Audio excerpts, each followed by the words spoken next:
Jefferson Avenue to see the crime scene for themselves and visit the memorial. And then they will be meeting privately with victims' families and law enforcement and other officials. And then President Biden is expected to make a public statement from the Delevan-Grider Community Center. We're hearing from the White House that he will be calling on Congress to take action to keep weapons of war off of our streets and keep guns out of the hands of criminals and people who have a serious mental illness that make themselves a danger to themselves or others. Yeah, and people here in Buffalo have got a very specific idea of what they want the president to see. The Pastor Darius Pridgeon said he wants the president to see the east side of Buffalo, the real east side. Dave McKinley is live at the airport awaiting the president's arrival. Good morning, Dave. Good morning, Pete. Good morning, Melissa. We don't expect the president's stop here at the airport to be all that lengthy. From what we've been told, after the plane lands and pulls up, he'll be greeted by some local dignitaries and then depart for those events which you've mentioned. President Biden did not attend Waukesha, Wisconsin after the Christmas Day parade massacre, although his wife did pay that community a visit. He did not attend New York City after the subway shootings, but he has made it a point to come to Buffalo in the wake of the horrific mass shooting which occurred this weekend. So again, here at the airport, you're seeing Air Force One taking a leisurely approach. We've been watching it for some time. It is the 747 version of Air Force One coming in today and coming in for this landing. So when he arrives, we'll continue to keep our eyes on things here for you and pick it up when he comes out. We'll be able to tell you who's here to greet him, because I've understood it would be Mayor Brown and others. However, I don't see anyone right out on the tarmac as of yet. And Dave, we do see Air Force One approaching and making its turn. How far away do you believe it is right now? We can't get a perspective from our view right now. Where do you see it in relationship to where you are at the airport? I'd say it's over Amherst right now. It's coming down slowly. And there are, of course, as you can imagine, security measures in place here in the airport. We're not, of course, going to describe them to you in detail, but we do know that for right now, the traffic in and out of the airport has halted and paused in order for this plane to land. Once it does, and once the president is on his way to his event in Buffalo today, then they'll get commercial traffic going again. But it is making the approach. I'd say it's over Amherst, and it will be on the ground here momentarily, as you can see. Yeah, and Dave, obviously there's going to be, over the next couple hours, difficulty for people driving around Buffalo. You've covered several presidential visits to not only Buffalo, but also Rochester. What have you noticed in the past as far as what people should expect over the next few hours?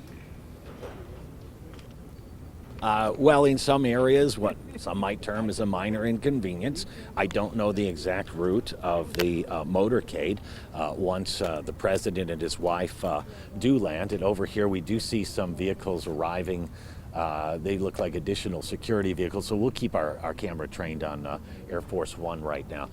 But at any rate, presumably they'll take a direct route that's easy to control, and that would be perhaps the 33, I would imagine, in town, where it's a limited access highway, and so you can easily close it off. So they'll probably close off the roadways as the motorcade makes their way through, and for people driving in the area, they just need to know that it might not be surprising when it's his turn to go through, that they're interrupted for just a few minutes of their trip before he makes it through an area. And as you can see, Air Force One continuing to approach and preparing to land. And I'm just hearing from the NFTA's Dave Cash that the inbound 33 is officially closed right now from Genesee Street to Goodell. So, of course, that would mean that that is the planned path for the President and First Lady to head toward the Jefferson Avenue tops as their first stop on their journey here in Buffalo today,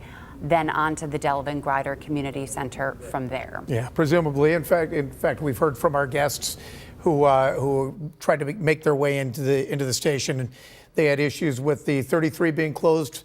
Actually, as long before is the last hour. So just be on the lookout. In fact, in covering these, you can get an idea of where the motorcade is coming, not only from the closures, but also the security sweeps. I was covering George Bush, W. Bush's arrival in Buffalo on the 190, and had a visit from Air One, the sheriff's chopper, just looking to see what we were doing there and who we were. But as you can see, Air Force One is touching down as we speak here in Buffalo. And earlier than scheduled, it was planned that the president and first lady would be arriving at 9:45, but you see that Air Force One just touched down at Pryor Aviation in the Buffalo Niagara International Airport at 9:29 this morning, a safe landing for POTUS and FLOTUS. They will again come off of the plane. They are not expected to speak to the media here at the airport,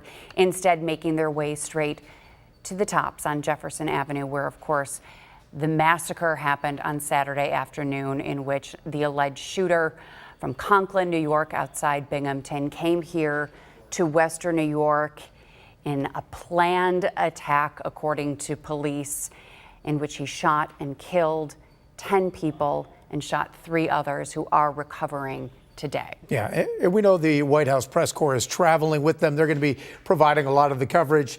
We also know that some of the dignitaries are traveling with the president. But Dave, have you noticed anyone there in Buffalo to greet the president? No, not from our vantage point. Now we're kind of penned into an area off a part of the tarmac closer to Cayuga Road, and as you noticed, the plane just went behind the airport, so we can't see it now. We were told Mayor Brown would be here to greet the president. I would imagine there are others. Sometimes local congressional representatives are invited to fly in with the president so that they can get off the plane with him, and as part of the official visit. I've seen that happen before in presidential visits prior. You mentioned the 33 already being shut down. There's one other note I would pass along, and this is based on what I've seen over the course of my career and several presidential visits. There might be people thinking, well, I could go to the pedestrian bridges that go over the 33, or I could walk up and maybe, wave from the bridge and watch the passing motorcade. I've seen that in the past where that's been allowed. I've seen that in the past where it has absolutely not been allowed. It all depends on the situation and the president, and I don't have any information to share with you of whether, if you're watching right now and you're thinking, well, I can get down there and maybe get my own bird's eye view, maybe get my picture of the passing motorcade from an overpass over the 33. I'm not sure how that's working today, so I don't have any definitive word. I've seen it go both ways. Right, and the last... A little bit more now. We expect Air Force One coming into view right now, guys. You'll see it just momentarily. The last presidential visit from a sitting president was 2013, President Barack Obama in town for a campaign-type visit. So obviously, this visit under completely different circumstances. Much of the visit still kept secret from the media and from the public in order to protect the security and the privacy of those involved in this visit. But again, we know that the president and the first lady will be coming off of the plane and heading straight to the tops on Jefferson Avenue. Yeah, and you mentioned the Barack Obama visit in 2013. He also visited back in 2010, George W. Bush in 99, Bill Clinton in 99. But over the past century or more, we've had just about every president or former president visit Buffalo, but this is unprecedented because as far as I can see, this is the first time a president has ever visited Buffalo in the wake of a tragedy or a disaster. So this visit will be quite different than for example, in 2010 when Barack Obama visited Duff's on Dick Road. Yeah, there will be no meet and greets of that sense and celebration at all. No one wants to see a president here in Buffalo for this reason.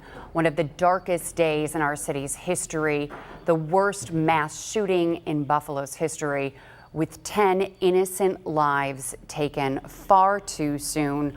All of these people simply shopping at Tops on a Saturday afternoon, ranging in age from 32 to 86. The list of victims includes mothers, fathers, grandmothers, brothers, uncles, all of them innocently shopping at Tops, their lives taken by a self-proclaimed white supremacist who specifically chose that Tops to shoot people of color.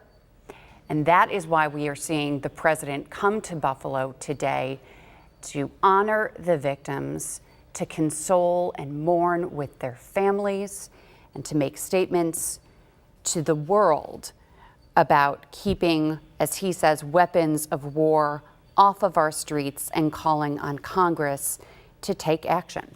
And as we see Air Force One approach, we should name the victims and the people who were impacted, the families, the loved ones. There were Aaron Salter Jr., Ruth Whitfield, Pearl Young, Catherine Massey, Hayward Patterson, Celestian Cheney, Roberta Drury, Geraldine Talley, Andre McNeil, and Margus Morrison. And those are the names we need to remember, and the people we need to remember as the president and the First Lady visit here in Western New York.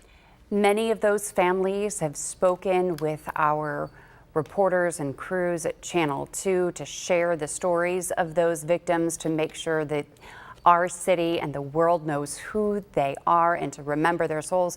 But the visits that they will have with the president and the First Lady later today will be in private.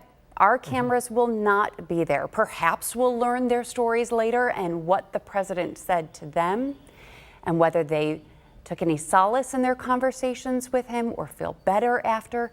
But they are having private meetings with him today in order to tell them about the loved ones that they lost and perhaps to ask questions of him and to find some sort of solution. But we have seen time and time again mass shootings in our country, and even since this one on Saturday, there have been others, and it's something that the people in our community certainly want to be addressed since it's touched so close to home. Yeah, and right now, once again, the 33 is shut to traffic as we wait for the door to open on Air Force One and the president and First Lady and the delegation to exit the plane. And there you see the first few people coming out, and we'll try to identify people as they step onto the tarmac here in Buffalo. Air Force One touching down at 9:29 this morning after leaving from Joint Base Andrews shortly after 8:30. We see members of Secret Service yeah, obviously coming off of the plane right now, and we expect the president and the First Lady to come off of the plane soon. We do not expect them to speak with the media here, but they'll make their way to the Tops on Jefferson Avenue as their first stop, and then the Delevan-Grider Community Center after that for a meeting in private with the victims' families, with other dignitaries, with members of law enforcement. And then we're expecting the president to speak at 1 o'clock this afternoon. Yeah, we'll just keep an eye on that. We saw the press corps and Secret Service exit the rear of the plane, and we're expecting to see the president, the First Lady, and the delegation that is traveling on Air Force One to depart very soon.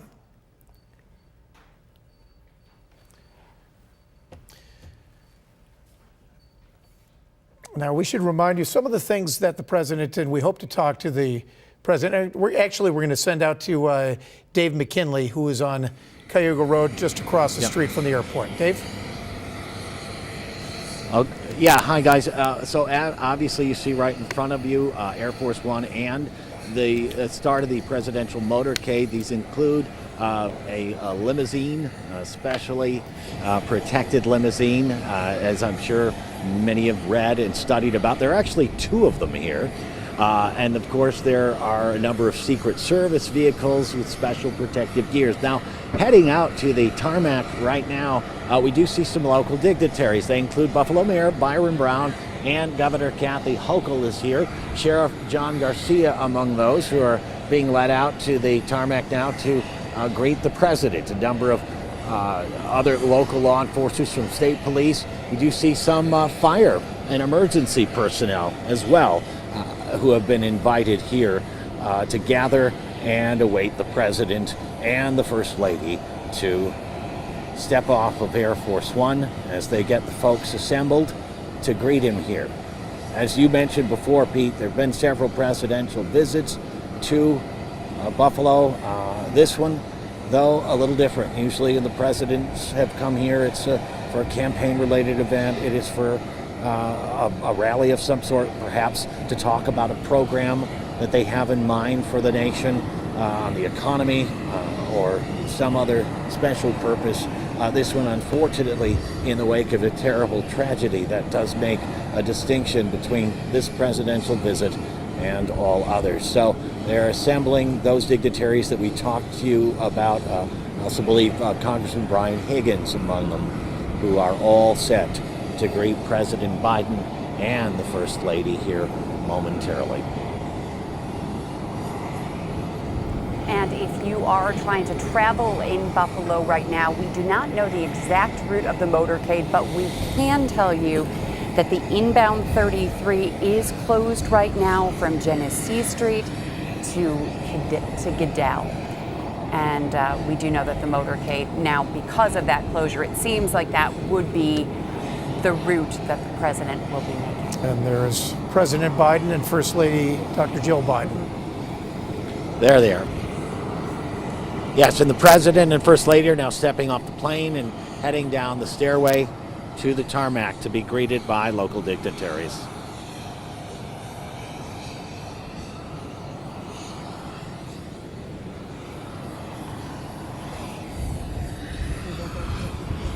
We see the president hugging New York Governor Kathy Hochul, a Western New York native herself. Kathy Hochul now hugging Dr. Jill Biden. The president shaking the hand of And Mayor also, Brown. I see Senator Charles Schumer coming down the steps, along with Senator Kirsten Gillibrand, and as well as Congressman Brian Higgins. So this is what I mentioned before, that sometimes when a president visits a community, the senators who represent that particular state, perhaps a congressperson or two who represent the area, are invited to fly in with him on Air Force One so that they can be part of the ceremony and part of the official visit here. So you see the president now shaking hands with some of these folks who've gathered here. I believe he just shook hands. He is shaking hands now with, I believe that's Sheriff Garcia from my vantage point.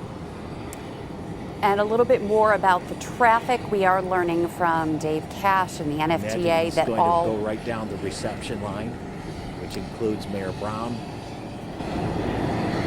And he is followed closely by, as we saw before, Kathy Hochul, our governor, Senator Kirsten Gillibrand standing next to her. Behind them, Congressman Higgins and Buffalo Mayor Byron Brown.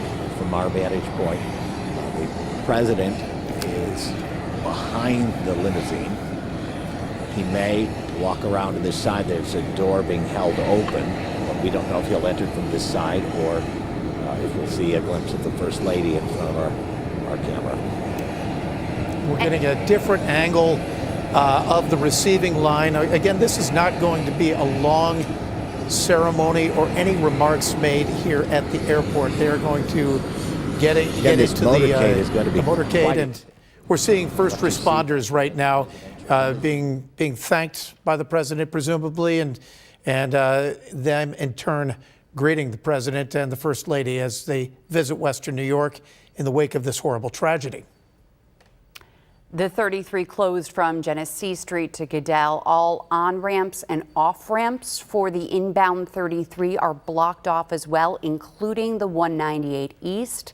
Traffic is being diverted to Main Street. All of this in anticipation of the presidential motorcade making its way to the scene of the mass shooting at Tops on Jefferson Avenue in just a few minutes. This is actually ahead of schedule by about 15 minutes. We were expecting Air Force One to touch down at approximately 9:45. It landed at 9:29 a.m. The president, and you see the First Lady right there, stepping off the plane just 3 minutes ago at 9:40 this morning, greeting first responders and Dignitaries here in Buffalo. But again, on the plane with President Biden and the First Lady were Senator Charles Schumer, Senator Kirsten Gillibrand, and Congressman Brian Higgins on Air Force One. And you can see Senator Schumer bending the ear of the president as he makes his way to the motorcade. And we should talk about the first responders here and how important it was to have them to greet the president, because Buffalo police, by all accounts, were on scene within 2 minutes of the shots being fired. Firefighters from the nearby firehouse just down Jefferson Avenue, just 1 block away from the shooting scene, were on scene treating the wounded and trying to, because we remember the 10 who were killed and the 3 survivors who were shot, but there was an entire grocery store full of people who have to be considered victims as well. The alleged shooter in tactical gear coming here to Buffalo to carry out his attack. Now, one of the victims who lost his life in the attack was Aaron Salter of Lockport, a former Buffalo police officer who was serving as a security guard. He fired shots, according to police, and struck the shooter, but those bullets did not penetrate the shooter because they were stopped by the tactical gear he was wearing. And that is where the first responders and Buffalo police come into play in stopping the shooter, who allegedly had a gun up to his chin, prepared to take his own life. That was stopped by the first responders on the scene, presumably saving many, many more lives of the people who were there at the tops. And according to the 180-page manifesto that the alleged shooter posted online, he said that he had other places where he was going to go after tops. This was the first of several stops he was going to make to carry out other attacks. While 10 people is far too many lives lost in this tragedy, it could have been much, much worse had it not been for the valiant effort of Buffalo police, law enforcement, and heroes at the scene that day. Yeah, the police commissioner mentioned there were at least 2 other targets that were identified in that manifesto, and the president actually recognizing the sacrifice and service of Aaron Salter in a ceremony yesterday in Washington. And as you can see, the motorcade is starting to roll. It will be making its first stop at the site of the tragedy on Saturday, the Top store on Jefferson Avenue. And it will be presumably, given the fact that the 33 has been closed for the better part of an hour now, we are assuming that that's the direction the motorcade will take as it makes its way downtown, visiting that, and then ultimately meeting with victims' families and several other people at the Delevan-Grider Community Center a little bit later on. Now we are joined by Jackie Mundry, who is from our Channel 2 sister station in Maine. She is along the motorcade route right now on Cayuga Road to tell us what she sees. Jackie, set the scene for us. What are you seeing right now? Hey guys, yeah, we're waiting to see the motorcade come out from behind the fence. But there are dozens of spectators, people in the neighborhood, who are coming out to kind of, take a look at the president and see him come and visit their community, amid this tragedy. It looks like actually, I see some lights. Maybe the motorcade will be coming. What is the mood out there? When it's a campaign visit, obviously it's a celebratory mood, but this is far different. Yeah, it's pretty quiet. I mean, there definitely are some kids that are excited to be seeing Air Force One and things like that. But yes, there are American flags hanging as the president's motorcade gets ready to come by us. And it looks like they're starting now. Right. We've just witnessed, and I don't know if you can see it from your angle, but they're a New York State Trooper car leading the motorcade, and now that's a sheriff's vehicle as well, with armed security standing outside the gates of the airport as we're starting to see the motorcade progress.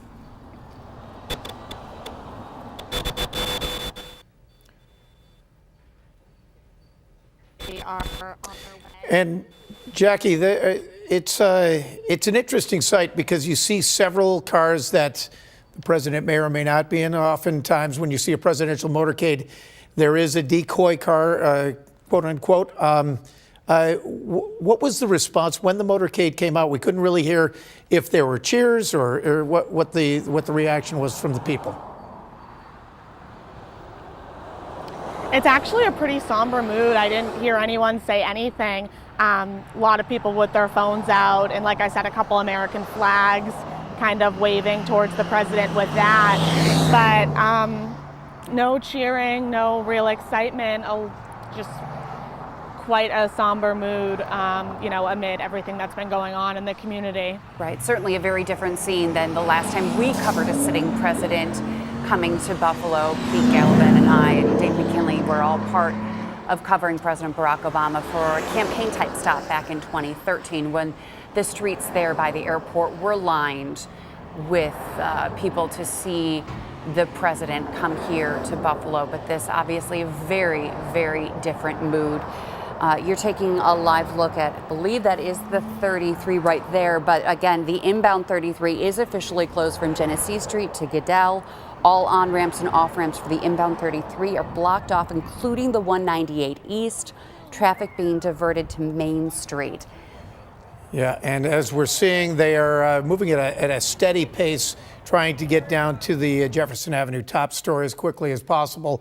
Now, what we've seen in the past as well is I was atop building for President Bush on the roof of a building on the 190 trying to get a shot, and Chopper 1, the sheriff's chopper, actually came about 30 feet from us just to verify. So there is a sweeping crew that will be out in front of the motorcade, just making sure that everything's safe for the president and the delegation, of course, the First Lady as well. You're seeing a four-shot. You'll be able to see this is the 390 or the 33 at the 90, 33 at Harlem, 33 at Eggert, and 33 at Pine Ridge. And we're trying to see, you can see on the 33 at Harlem, that's the inbound lane on the left, and you're seeing the motorcade starting to make its way just past Harlem Road. And here we do see the motorcade, that the 33 at Harlem right now, the inbound on the left-hand side, that is the first stop, and you can see the motorcade making its way there. Then it should be heading to Pine Ridge, followed by Eggert. All right, so we have several guests. We have a couple of guests in studio with us to try and talk about the significance of this presidential visit. I believe we're going to be starting with the Pastor George Nicholas. Right, Pastor George Nicholas is from Lincoln Memorial UME Church, only blocks from this scene of the massacre on Saturday. And Pastor George, we want to thank you for being here, along with John Elmore, who is also here, local attorney and legal analyst, to provide some perspective on the case itself and also what's happening in Congress and trying to pass the domestic terrorism bill. There's so much to talk about, and also talking about the mood here in Buffalo and the grief, the loss, and how to move on and move forward stronger as a city and less divided. We have so much to get to and talk about as the president and the motorcade is making its way to Tops right now. Yeah, and Pastor Nicholas, I was at the Tops store on Sunday morning, and it was an array of emotions. You had shock, you had anger, you had grief. How would you characterize the mood and kind of the feel in the community and in your pastor in particular, or your parish in particular? Thank you so much for inviting me to be with you today. I think that there's a wide range of emotions. Anger is certainly something is there. People feel like they're vulnerable and feel like this is not something that should not only not happen anywhere, but certainly not in their own community. But also connected to that is there's a really sense of caring for one another. In these kinds of tragic situations, it brings the best out of people. It brings that something that's within them to grasp and to support someone that they may not even know, but they can feel their pain and could connect with them in their mourning and in their grief. But I also think there's another sense of understanding that pain and suffering didn't begin in that community at 2:30 on Saturday. That community, the African American community in Buffalo, has for a long time been neglected, has not been able to access this perceived renaissance in this region. And so people were already hurting before the event. And this kind of event just elevates their pain, elevates their suffering, and also kind of makes them think about, do people really care about us over here? So I'm hopeful that one of the outcomes of this event is not only we will do the public grieving, we will do the vigils, we'll do the mourning, and I think it's very important that the President of the United States is coming to show solidarity with this community. But the real challenge will be after things have kind of quieted down a little bit, will there be that same kind of sense of urgency to show care for the people within that community? We have to, in this moment, though, put our attention on those who are mourning and grieving, surround them with love, but also make a commitment to restore this community and to keep everyone safe and to really, truly be the city of good neighbors. And Pastor George, we're so grateful that you are here with us today. But if you were able to speak with President Biden as he's here in Buffalo, what would you want to say to him, and what would you want him to see? What would you want him to take away from his short visit here? Wow, that's a very loaded question now. Certainly the power of the presidency has the ability to influence great things. And to be quite honest with you, African Americans have been so essential and loyal to the elections of people like President Biden and Governor Hochul and others. But at times we feel like our issues aren't prioritized, that there's a sense of not being heard. And I would just encourage President Biden to, as he travels through the east side of Buffalo, to look at the wonderful, beautiful, strong people that live in these communities, but also look at the residential segregation. I would encourage him to look at some of the health data, the high rates of diabetes, hypertension, heart disease. Look at the results of what happened with COVID-19 and how those very communities in which he will be traveling through today were hit with a disproportionate level. I would encourage him to really look at the real life experiences for African Americans, not only on the east side of Buffalo, but all throughout this country, and to make it a priority in his administration to address some of the historic and current practices that keep communities almost in a situation of continual despair. One of the sad things about what happened at this event at TOPS is it also amplifies the fact that with the shuttering of that grocery store, that means that for blocks upon blocks, people who live in those communities will not have access to groceries, to fresh fruits and vegetables and things of that nature. And so why do we have situations where throughout this country and in the city of Buffalo that there's such a different life experience for African Americans and Pastor as George, opposed to others? Yes. You know that life experience better than anyone living and working in that community as the pastor of Lincoln Memorial Church, just blocks away from that TOPS on Jefferson Avenue. And we're seeing the community come together to help feed the families around that TOPS since it's been closed since Saturday. Now, that shot that we were just looking at, that was the Delevan-Grider Community Center. and the president will be making his way there. We're seeing the Delevan-Grider Community Center there with some lawmakers and members of law enforcement there right now. Now, we do know that the president and his motorcade has exited the 33 from the Best Street location, and it's making its way now to the Tops on Jefferson Avenue, where the president and the First Lady will see the crime scene for themselves and visit the memorial, the makeshift memorial that's there on Jefferson. Yeah, and Tweelon Wynn is live at outside of the Tops on Jefferson, where the motorcade is either about to arrive or has arrived there. Tweelon, what are you seeing? Well, I'm trying to find a good vantage point right now to see them coming in right here, but it's pretty difficult because there are so many people.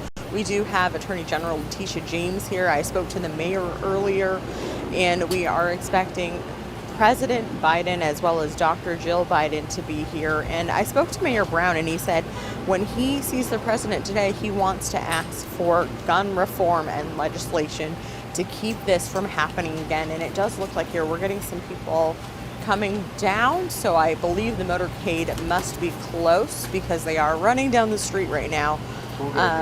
But Mayor Brown said that this community is grieving, and he's grateful for the support of the President of the United States to be here and share this experience and understand what is happening to this community and how impactful it is and what an impact this has for this community, because it is so tough that people were shopping and going to their daily routines when they were killed needlessly. And we do see a lot of media over there right now. I'm just trying to get a good vantage point of what we're seeing, that it is extremely crowded. They're taking pictures at the memorial that is over there right now. So there are flowers and candles and cards. And they are on the other side of the presidential motorcade right there. And Tweelon, it is so significant that, and the reason this store was targeted, this store in particular was celebrated a decade or more ago when it was opened up as a major victory for the east side of Buffalo and the African American community to address what had been a food desert. And that is one of the reasons the alleged gunman targeted this community in this area, because he knew that while it was a soft target, it was a target that would have an incredible and a tragic impact. And so it's very moving that the president and the first lady are now making their way to the site of that tragedy. We see them hand in hand making their way and walking by a first makeshift memorial outside the Tops right there, not speaking with anyone. But now it appears that they're bending down the memorial as well, possibly laying flowers. I believe the First Lady had a bouquet in her hand and just appears to have laid it down beside at one of the many makeshift memorials that have been forming over the last 3 days outside of the Jefferson Avenue Tops store. What are you seeing, Tweelon? Just to put this into perspective here, they're at the largest memorial that's here. There's one on every corner of Jefferson and Laurel and the street around it. There are several pop-ups. There's several flowers, notes, candles. We've had people from the community just out here to observe, to make sure that their voices are heard and that everyone understands just how big of an impact this has on the community, because it is so incredibly important that people understand that this was a community fixture that was ripped away from them. People are never going to be able to go to this store again without thinking of what happened here on Saturday.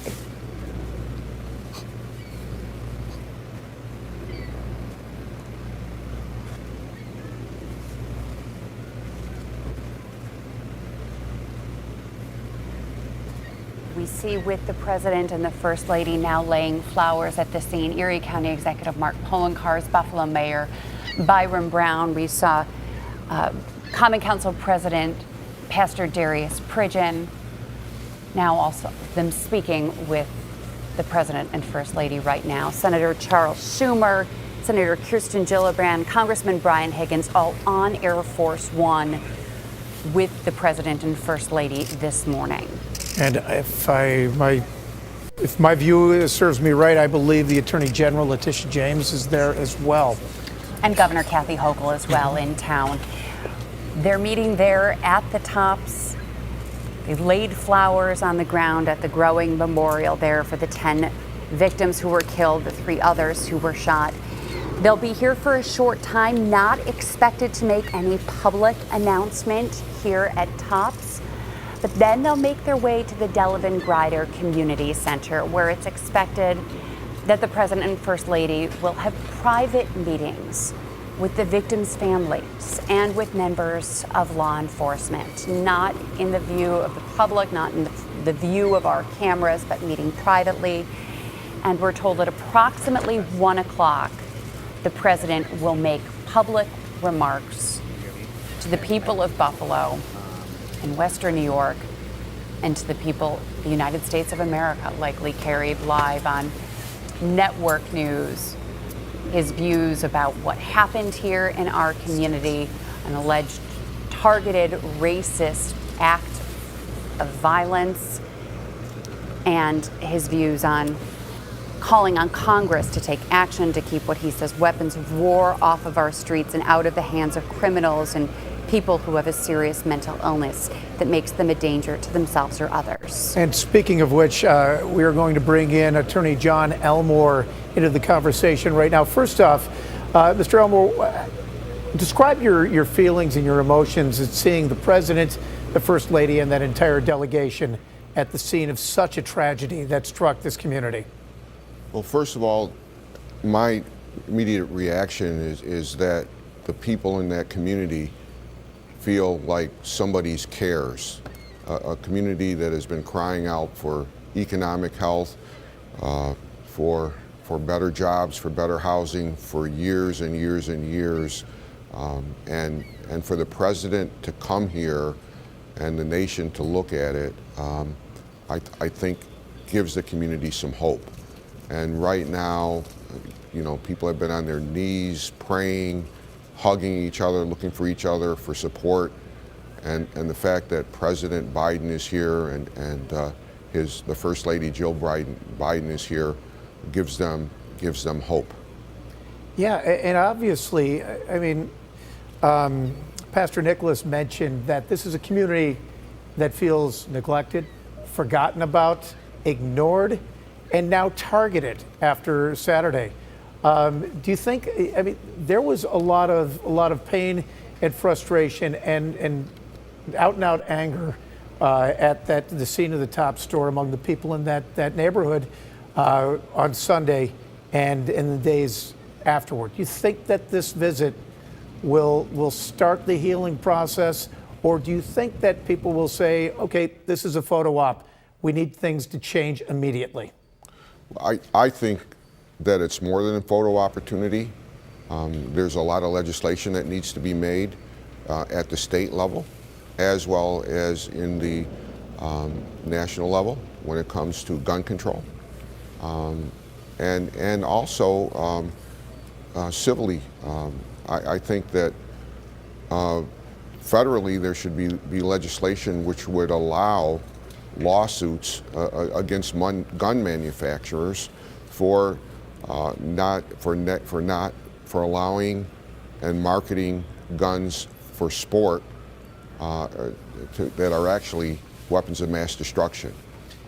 New York State recently amended through the Consumer Protection Act some new laws that allow private individuals to sue gun manufacturers for the negligent sale, the negligent marketing of guns, and that should be federally. We have guns coming into Buffalo because we don't have, they're coming into Buffalo because there are weaker gun laws in other states. There should be uniform gun laws across the station because, you know, the east side of Buffalo, it is just so easy. Anybody can get a gun. Teenagers have guns. And obviously this was a victim, this incident was a victim of a white supremacist targeting this neighborhood, but the neighborhood has also been plagued by violence for years and years, and the same groups that are there wrapping their rounds around the people every day now feel good and comforted that Washington is here to provide some type of assistance. Yeah, I mean, there are so many layers to this onion when you start unpeeling it. I mean, the gun control issue is certainly important, but also one of the reasons he targeted this particular tops in this particular community is the fact that segregation in Buffalo is still a real thing. Buffalo is probably one of the most segregated cities in the United States.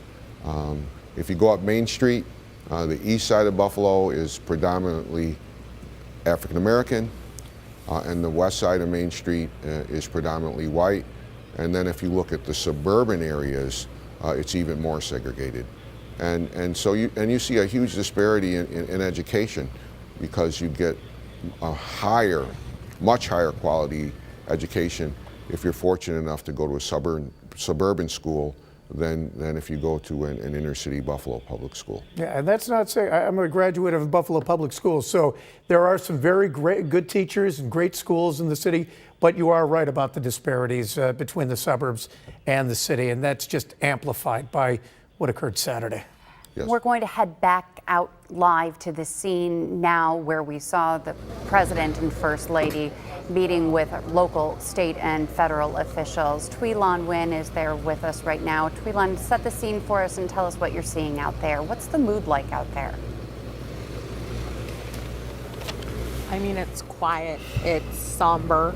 The president was meeting with Senator Chuck Schumer, New York State Attorney General Letitia James, and Governor Kathy Hochul, and they spent a lot of time talking. Senator Schumer looked very animated and passionate and was talking about what I presume. We appear to be losing Tweelon's live shot there now, but we do know that the President and First Lady arrived at the tops and laid flowers at the largest memorial there at just after 10 o'clock this morning. It was about 10:02 that they arrived and laid those flowers, again leaving from Washington at 8:30 this morning, landing here in Buffalo at 9:29, stepping off the plane at 9:40, and then arriving at tops at 10. Now they will be making their way to the Delevan-Grider Community Center to meet with the victims' families, members of law enforcement, other officials, and then speaking to the public at approximately 1 o'clock this afternoon. Yeah, I'd like to bring Pastor Nicholas back into the conversation, because as we were talking about some of the issues facing this community, I noticed you were nodding your head in agreement. And, you know, when I was out there, the overwhelming feeling was grief, obviously. But I had several people come up with a laundry list of things, from gentrification of the neighborhood to being forgotten about. I mean, this has just, you know, torn a seam that was kind of stretching and ripping before this occurred. It was very poignant when you said earlier, we started grieving long before 2:30 in the afternoon on Saturday. Tell us a little bit more about that, and how do we heal? How does Buffalo heal after something like this? Well, I mean, I think there are two different situations here. One, focusing on this, if we want to focus on this event, that yes, we have to grieve and mourn with those who have lost lives, and to know that this was a terrible, violent event. That while I agree with Attorney Elmore that certainly the access to these high-powered weapons played a major role in the ability of this young man to carry out this attack. But the driving force behind this was a racist ideology, this replacement theory, this this sense of othering people of color that has been a constant drumbeat in this country and has been amplified over the last 6 or 7 or 8 years.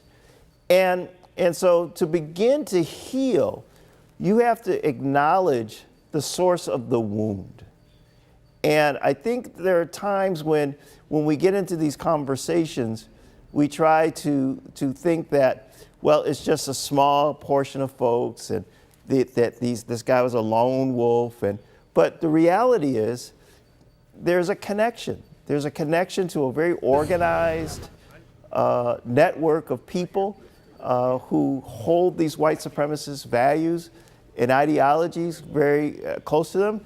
They're not just 18-year-old teenagers, but they're influential people in many spaces.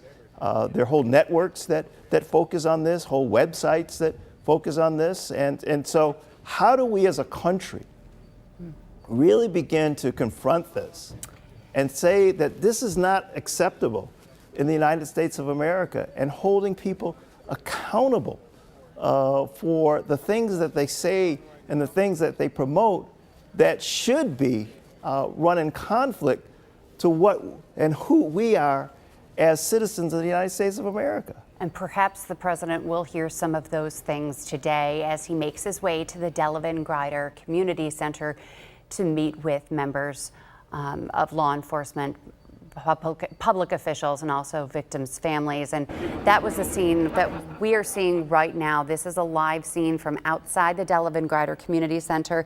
And our reporter from our sister station, WKYC in Cleveland, is here to help out. Emma Henderson is live at the scene right now that we are seeing at the Delevan-Grider Community Center as the president makes his way there. Emma, can you tell us what you're seeing right now? Have you spoken with any of these members of the public, and what's the feeling like out there? Yes. So we have actually had the chance to talk to quite a few people here, including one of the people who was actually in the grocery store. He wanted to be here to see the president. We asked him what he wanted to say, and he said he's really not sure yet.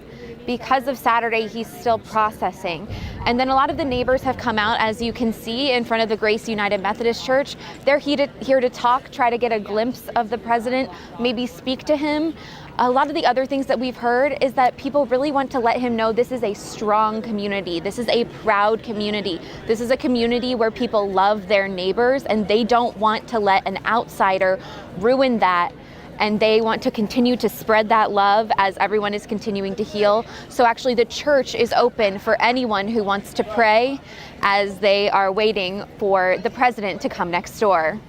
Yeah, and Emma, we're seeing so many people with their cell phones up. It's interesting because the alleged shooter had mentioned social media and that manifesto and everything. So it's almost like they're trying to battle positive social media from their perspective against the hate and evil that came into their community. Absolutely. It goes back to loving your community and wanting to show people what Buffalo really is about. Buffalo is not about this one person who came here. It is about these community members who are standing on the steps of this church, who are lining up early to come and see this president and let him know that they are here and they are proud of their community. They love their neighborhood. They are grieving the loss of so many people right now, but they want to come together and heal. And seeing the faces of those children there, some perhaps too young to understand why the president is here and under these tragic circumstances, and some of the older children that you saw there who are just starting to process what racism truly is, and seeing that in their hometown, hitting so close to home, taking 10 lives on Saturday. And the response from the public, trying to heal, trying to show support for each other, coming together as the city of good neighbors always does. But this, obviously, a situation that none of us here in Buffalo have ever experienced, nor do we ever want to experience again. Yeah, but the sad reality is a lot of those quote-unquote little kids have been well aware of what hate is, what racism is and what violence is in the streets. But in this case, this was a case of outside violence and outside hate coming in and targeting their community from outside and leaving behind a healing that has to come from within. And the hopes that the president and this visit will be more than just a visit. It will result in real action and kind of an awareness, because I think social awareness of what happened here is as important as legislation, because that will drive legislation and change. So again, that is a live view right now outside of the Delevan-Grider Community Center.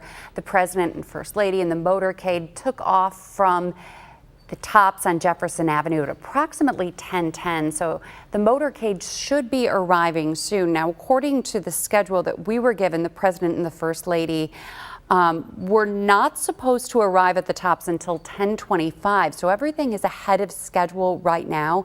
The President and First Lady expected to meet with the families around 11 a.m. according to the schedule we were originally given.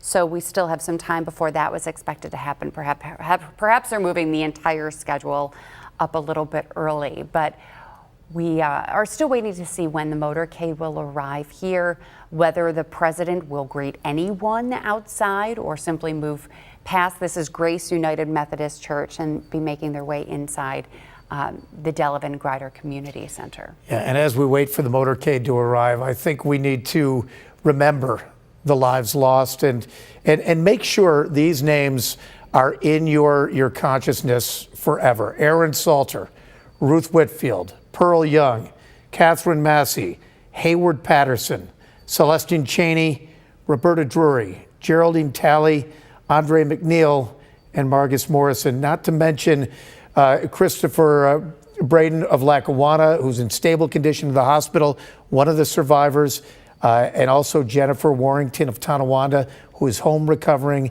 and Zaire Goodman, who is believed to have been the first person shot and is home recovering this morning. And judging by the outstretched arms and the raised cameras, and I'm assuming the motorcade is making its way up toward the Delevan-Grider Community Center.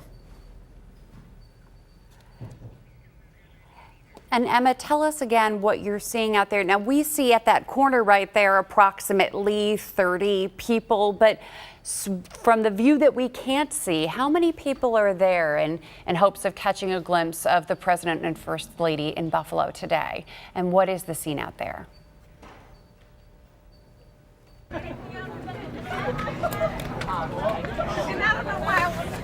Well, what you're seeing is about 30 people on one side of the street, and then there's another 30 on the other side of the street. And they were talking with a state trooper just a moment ago, trying to get closer. And as you can see, everyone is lifting up their phones. So I don't know if the motorcade is getting close yet. We still can't see anything, but I imagine that people are hearing that the president is close and they're trying to get a glimpse of him. I know some of the people who were here were hoping that he might be able to talk to the public outside of the community center, but of course those families are waiting inside the community center for him. So we will be standing here and seeing what happens, but as of right now, I think it's just a waiting game until the president pulls up. Now, go over, Emma, some of the conversations you've had, because the conversations have ranged from sorrow to anger to frustration. What have you been? What have you gleaned from the overall mood of the people there?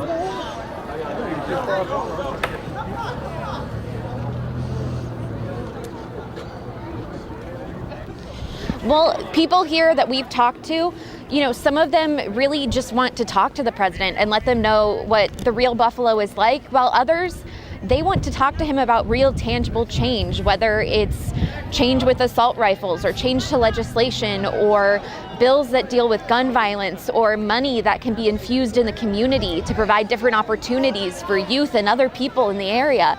So really, people are here with a wide range of messages. And then there are also the members of the church who are across the street who they say they would love to welcome the president in. They would love to pray with him and just talk to him about what Buffalo is, what it means to them, and why this city is so important. And I want to bring back in local attorney and legal analyst live in the studio this morning to give us some insight and perspective.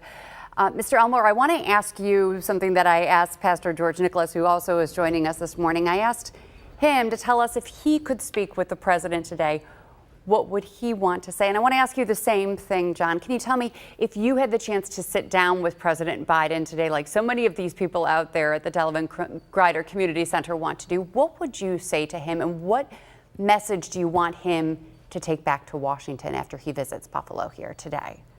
I would say, Mr. President, what happened in Buffalo was a terrible thing. I haven't felt this level of sadness other than the loss of a family member since I was a child when Martin Luther King was killed or John Kennedy was killed. And it's happening all over the country, these mass shootings. You can look at Sandy Hook. You can look at what happened to some congressmen that were playing softball in Washington, D.C. by some people with extremist views that decided that they wanted to take the lives of others with mass destruction. I would say look at other countries that have reasonable gun control where they don't have these mass shootings. Why is in America can somebody have a large capacity weapon that is not, I mean, I understand we have the Second Amendment right to bear arms, but this is not a weapon, this AR-15, that's used to kill rabbits, to kill deer, to go hunting with. This was a weapon that was used to hunt human beings, African-American human beings, that lives were affected. And it's not going to change until these weapons of mass destruction are banned. It's not going to change until gun manufacturers are being held accountable for allowing these guns to be released into the public without any reasonable controls. Please, President, this is going to happen again and again and again unless we get these guns off the street. Please make this a priority. Yeah, and we just heard some cheers from the crowd outside of the Delevan-Grider Community Center. So we're assuming the motorcade and the president has made his way to the community center. Now, John, we had spoken before in the lobby about a couple of pieces of legislation right now in Albany that you believe could make a real change. Yes. New York State has a wrongful death statute that is 150 years old, that is archaic, okay?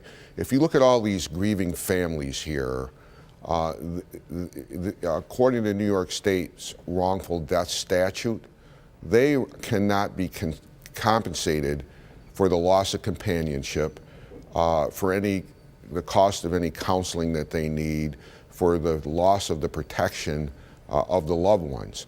Other states allow people to get compensated for that. New York State only allows compensation when you lose a loved one for economic loss, conscious pain and suffering, but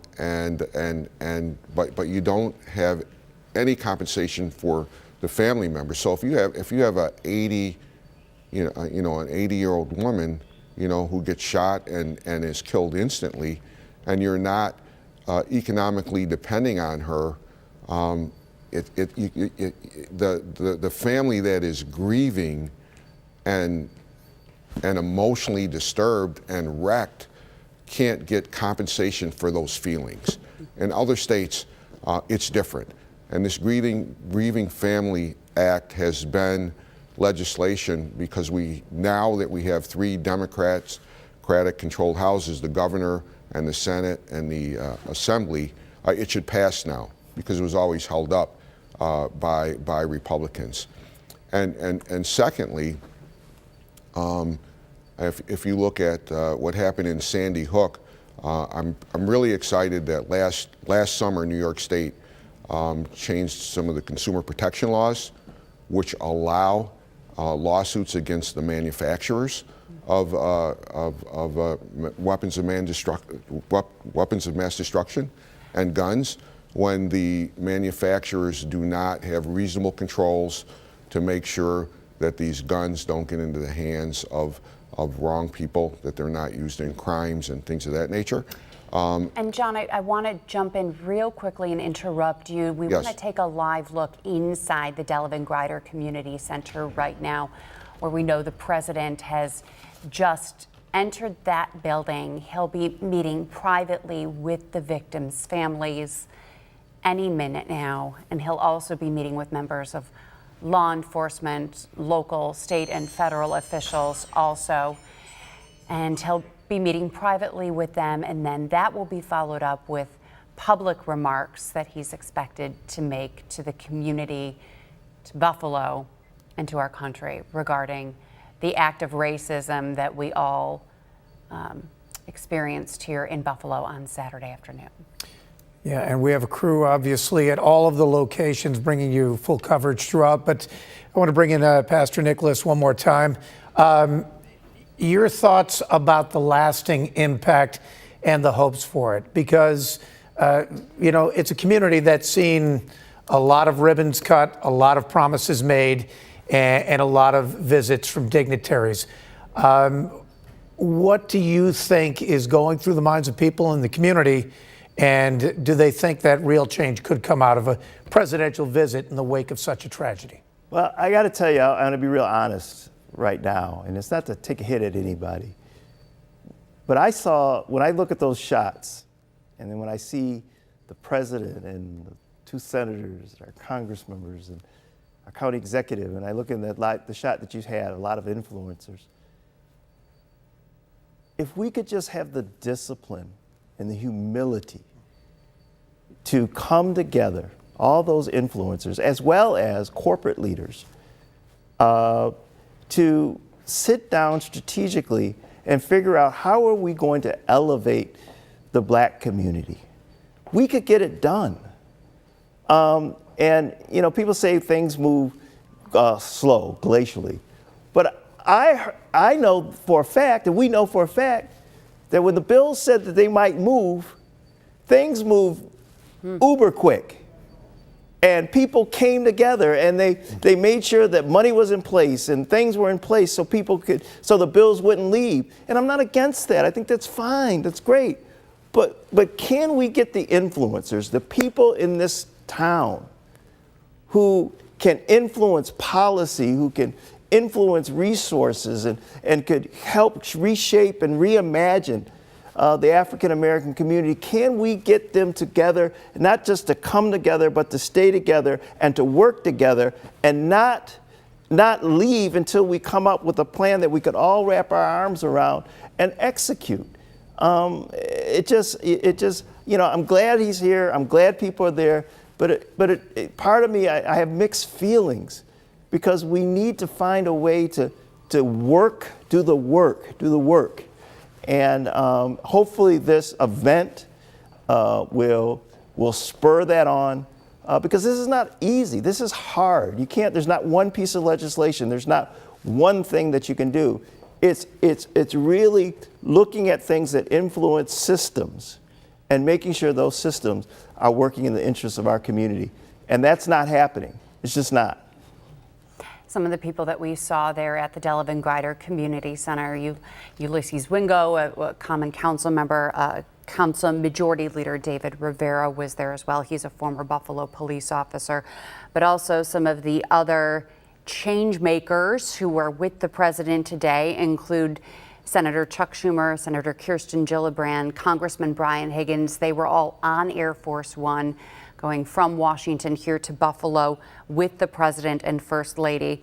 Then they were met at the airport by County Executive Mark Poloncarz, Council President Darius Pridgen, Buffalo Mayor Byron Brown, New York State Attorney General Letitia James, and New York State Governor Kathy Hochul, all there today, along with Sheriff Garcia, the members of the Buffalo Police Department. So many people there who can make change, as the pastor said, if they work together to do that. And I think that's what the people in Buffalo and our communities of color here in Western New York are asking for is change so that something like this never happens again. Yeah, so if we get to a point eventually where we're not talking about a black community or a white community, and maybe that's idealistic, but Mr. Elmore, do you think that legislation could at least start paving that road? Well, if it's going to pave that road, then there has to be some legislation to stop the hate on social media that is radicalizing people like Dylan Roof, people like this animal that killed 10 members of our community on Jefferson Avenue. Social media and some of the stuff that you see just on cable television and on regular radio that is just dividing this country. And I mean, take a 15-minute drive outside of Buffalo in some of the rural areas, and when you see these Confederate flags all over the place, and what they mean, that doesn't mean heritage. Those are flags representing a time in our history when African Americans were treated lower than animal beings, when we were treated like chattel, when people had no rights and were in chains, and we have people now, because of social media, glorifying that history. No, we really need real history and a real understanding of what happened in the past, a real history about the racism in the past in America, and make sure that the racism doesn't get worse, but we need to put it out. Yeah, and we need to remember those 10 people and the 3 survivors that we just showed, and try to make sure through the leadership we've seen here that those lives were not lost in vain. And how is justice served? Put on your attorney hat now. You have so many hats, Mr. Elmore, but in terms of prosecuting this case, we know that the alleged shooter, the teenager, the 18-year-old from Conklin, New York, who is charged with first-degree murder. We know that he will be back in court on Thursday, but what happens from here, and what have you seen so far in the development of this case? Well, the first thing, he had a forensic examination over the weekend. The examination it's a 7:30 examination. He was examined by a psychiatrist to determine whether or not he can assist with his defense. All the psychiatrist had to determine is whether or not he knew what a judge was, what he was charged with, who his lawyer is, and what the role of his lawyer is. It's not whether or not he's insane or has any mental illness. I imagine, from what I've seen and read, that he is going to be found fit to proceed. The case was scheduled for a felony hearing that could be waived. The felony hearing, the purpose of that is to determine whether or not there's probable cause that a felony was committed and that he committed that felony. If that happens, then the case gets referred to the grand jury. The prosecution has 30 days then to get an indictment. At a minimum, I anticipate that there's going to be an indictment of 10 counts of murder in the first degree, where he is facing the possibility of life without parole if convicted. There's also a parallel federal investigation. This is a hate crime. Under the federal law, hate crimes where multiple people are killed are potentially punishable by death. And death prosecution is a realistic thing in this case. If you look at the Dylan Roof case, Dylan Roof killed 9 people. He was sentenced to death in South Carolina. Last August, his appeal was denied. The death sentence was upheld. If you look at the Boston marathon killer who killed 3 people, he was convicted. He was sentenced to death. Last summer, his appeal at the appellate level was denied, and that death sentence was upheld. So it is possible that he could face the death penalty. There is no death penalty in New York State, but the federal law does make this a death-eligible case. There's also going to be some civil proceedings. I hope and pray that there are civil proceedings against Remington for manufacturing this weapon, for not having controls to make sure that this weapon was not getting placed into the wrong hands, and that there aren't adequate controls, and that is allowable under New York State's new consumer protection law. Again, the first ever civil lawsuit that against a gun manufacturer was just a year ago, and that was in Connecticut, in Sandy Hook. Remington was found, actually settled for $73 million for those 12 families that were affected in Sandy Hook. I certainly believe that since then, under Governor Cuomo, New York State amended its consumer protection law to allow these type of lawsuits in New York State, and I think that we're going to see a civil lawsuit against Remington, and believe me, when these gun manufacturers get hit with large verdicts or large settlements, then we're going to see changes in how they manufacture and distribute guns, and how they will make sure that there are adequate controls so that they don't get put in the wrong hands. You know, gun control is certainly a hot political topic, and it seems like there are two sides that are widely divided. One pushing the Second Amendment, and the argument that guns don't kill people, people kill people. Do you think that this needs to go to the Supreme Court for kind of a real description of what the Second Amendment is and should be in today's America? I don't know. I don't have faith that this Supreme Court would make any difference. I think that it's going to have to be legislation at the federal level. The federal government has the right to regulate anything that enters interstate commerce. Guns regulate interstate commerce. The federal government has the right not to just does not have the right to ban weapons, but they do have the authority to regulate weapons. And the regulation, I mean, you can see, I mean, you and I cannot possess a tank. You and I cannot possess a rocket that would be capable of shooting down airplanes. Well, I think that it would logically follow that people should, if they want to hunt, that's fine. Get a .22, but don't get a gun that is designed to go over to Afghanistan or other places in war to kill soldiers and have armor-piercing bullets and things like that. I mean, this weapon was not designed, this AR-15, for sport.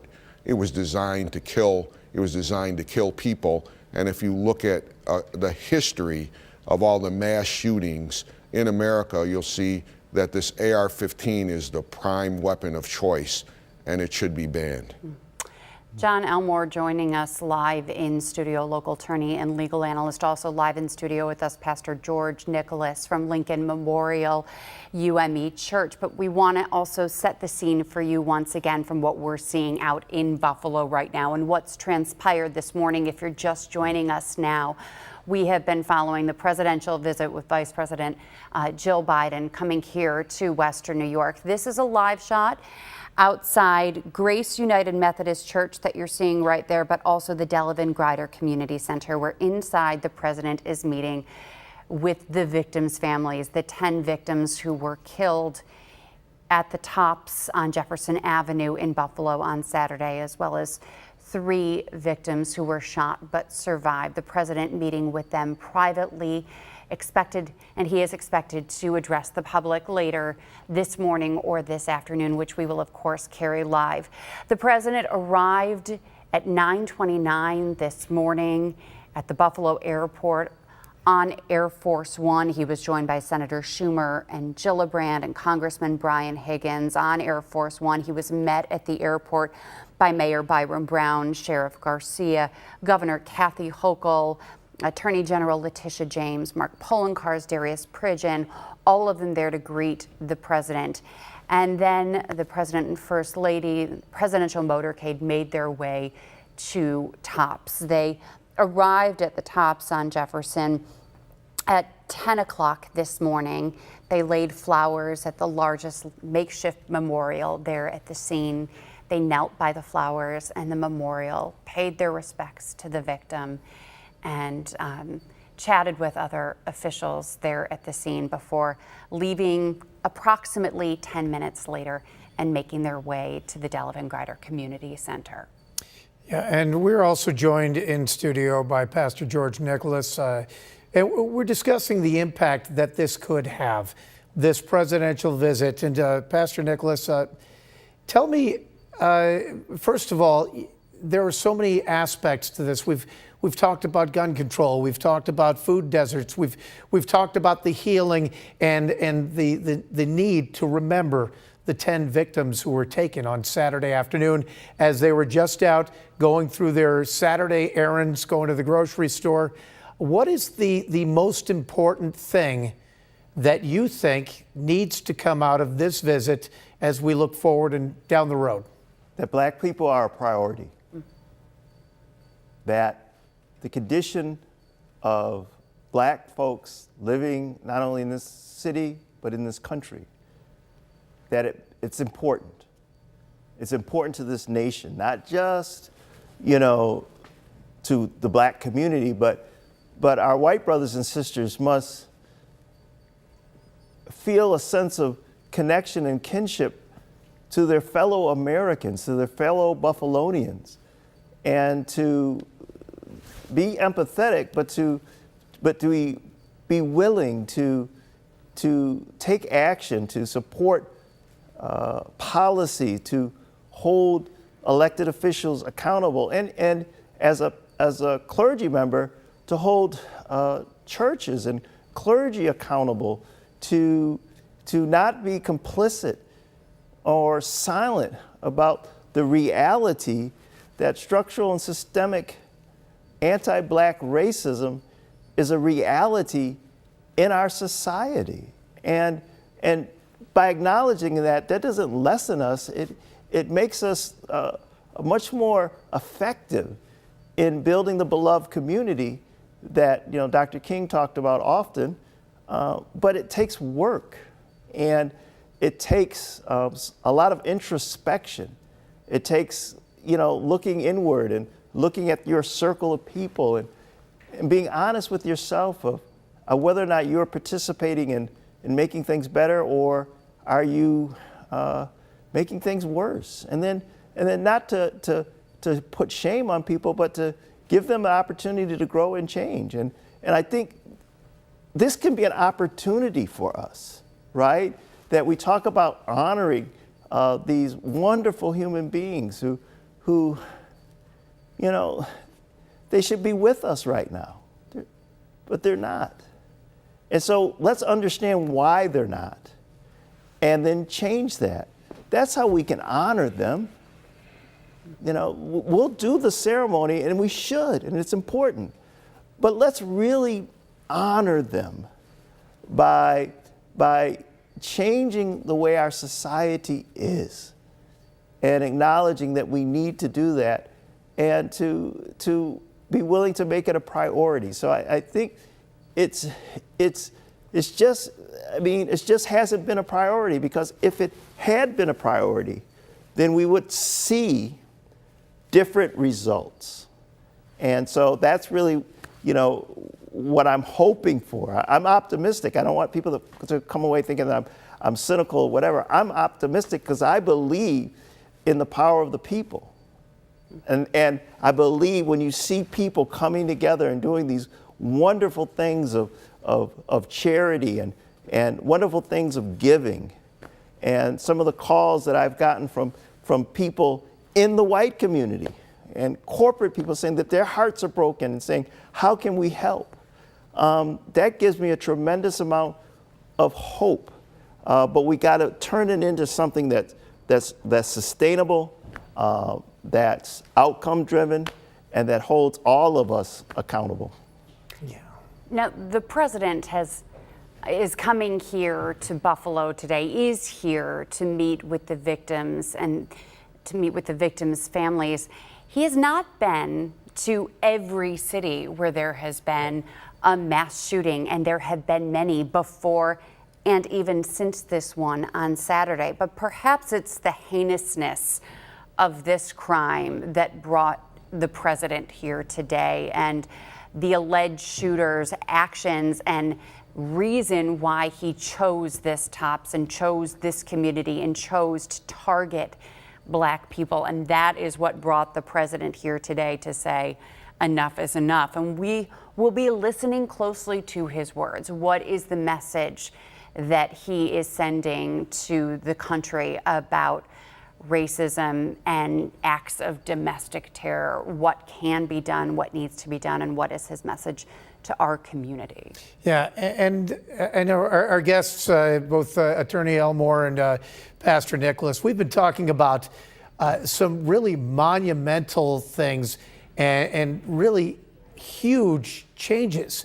I mean, we mentioned that there is realistically a divide between Black and white Buffalo, and that divide has been Main Street since I was a kid. And many people will look at this and say, all right, well, how do you go about changing that? How do you tackle such a huge problem? Can covering the 33 do it? The money has been set aside now exactly to erase that divide between the east side and the west side of Buffalo that a lot of people say was created by the 33. And now the plan to cover it and create a park. That's infrastructure. That's the first part of this, perhaps. Will it make a difference, and what more needs to be done? Yeah, restore a park and restore a neighborhood. And Pastor Nicholas, can we get there by hitting singles rather than going for the home run ball every time? Oh, absolutely. I mean, I think probably that's the best path to take. But also, I think one of the key things is relationship building. And one of the things that, I've been working on since 2014 is around health equity. And during that course of working on these issues around the social determinants of health, it has allowed for me to make some really good relationships with people in the white community, in the corporate community, in the university community, in the healthcare field. And I could say that this relationship building has helped us to not only get resources for the Buffalo Center for Health Equity, which we've been doing some work around health disparities, but also to really begin to engage in real deep conversations about people's responsibilities, about their capacity to really have an impact. I think traditionally, corporate America, the foundation community, and others have been very generous as it relates to charitable things, right? To giving of food and things of that nature. But there has been a hesitancy to really engage in the kind of systems change work that would help make the east side of Buffalo a more sustainable community. And the only way you can do that is, one, you got to have leadership that makes that a priority, and two, you have to have people that are really willing to dig deep and develop relationships across sector and across ethnicity, and you have to hold ourselves accountable, right? We can't just, sometimes we accept defeat too easily, but we have to have a vision of what we want throughout the city of Buffalo, and then we have to decide what does it take to make it happen. And again, I go back to the example of the football stadium, and maybe people might think I'm being oversimplistic, but there was a clear crisis in the hearts and minds of some people of a possibility of a football team leaving this city. And people at the corporate level, at the government level, and others came together and they said, we cannot let this happen. So what will it take in order for that not to happen? So can we apply that same sense of urgency, that same pulling in of the right influencers on issues around, the education of our children, residential segregation, the income and wealth disparities on black people, as Mr. Elmore said, the violence didn't just come to the east side that day, right? I mean, we've had our schools, McKinley High School was shot up. I mean, we've had these types of events, but can we come together and make these things a priority to try to change? So I think but I do believe, I believe it, because we've seen it happen. We've seen people being able to make big things happen in this city. Just go downtown and see. We have the ability to make things happen. Go to the waterfront. It can happen. We have it within us. We just got to apply that same energy to our communities. Yeah, maybe we should build the stadium on Main Street. How about that? And bridge the gap.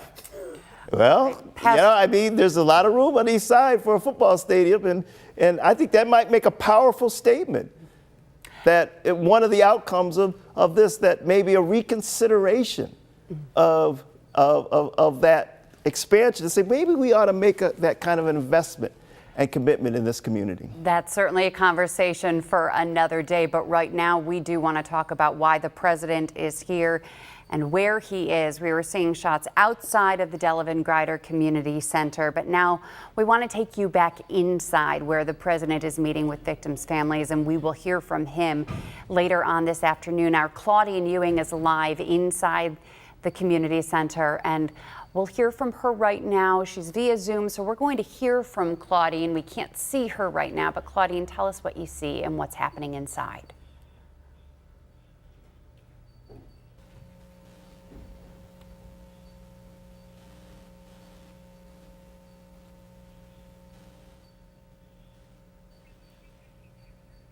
All right, we apologize for the delay right now. We have Claudine inside the community center, but her shot is frozen up, so we will speak with her as soon as she becomes available. But outside, this crowd growing larger. This is the Grace United Methodist Church, which is across from the community center. But the sign that you see out there says, "Lord, protect our community." Many of these people praying for some intervention, divine intervention, others praying that something can happen with the law enforcement and legally to make some change. All right, we have Claudine who's joining us now via Zoom. And Claudine, what's the scene inside?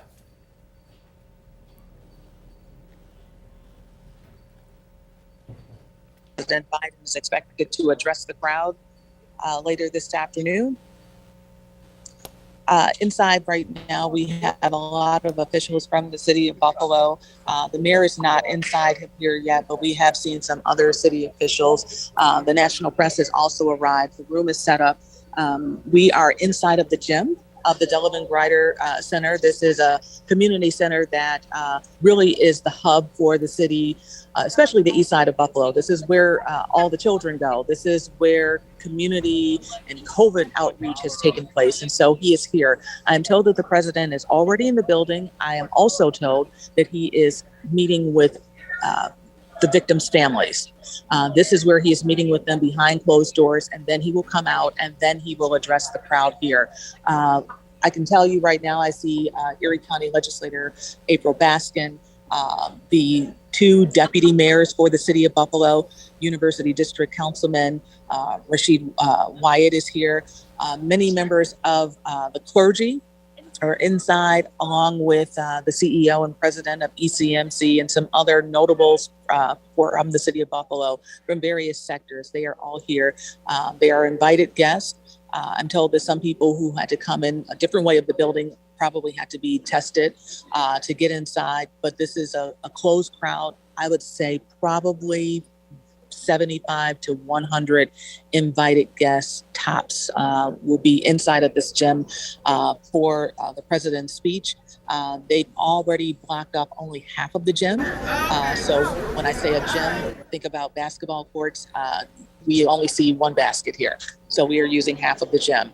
Of course, when he speaks, you will see it live right here on Channel 2. Should also note that former Mayor Tony Masiello, he is in the crowd. In fact, he was one of the first individuals to arrive here this morning. I spoke with him, and one of the things that he said to me is, this is just tragic for our community.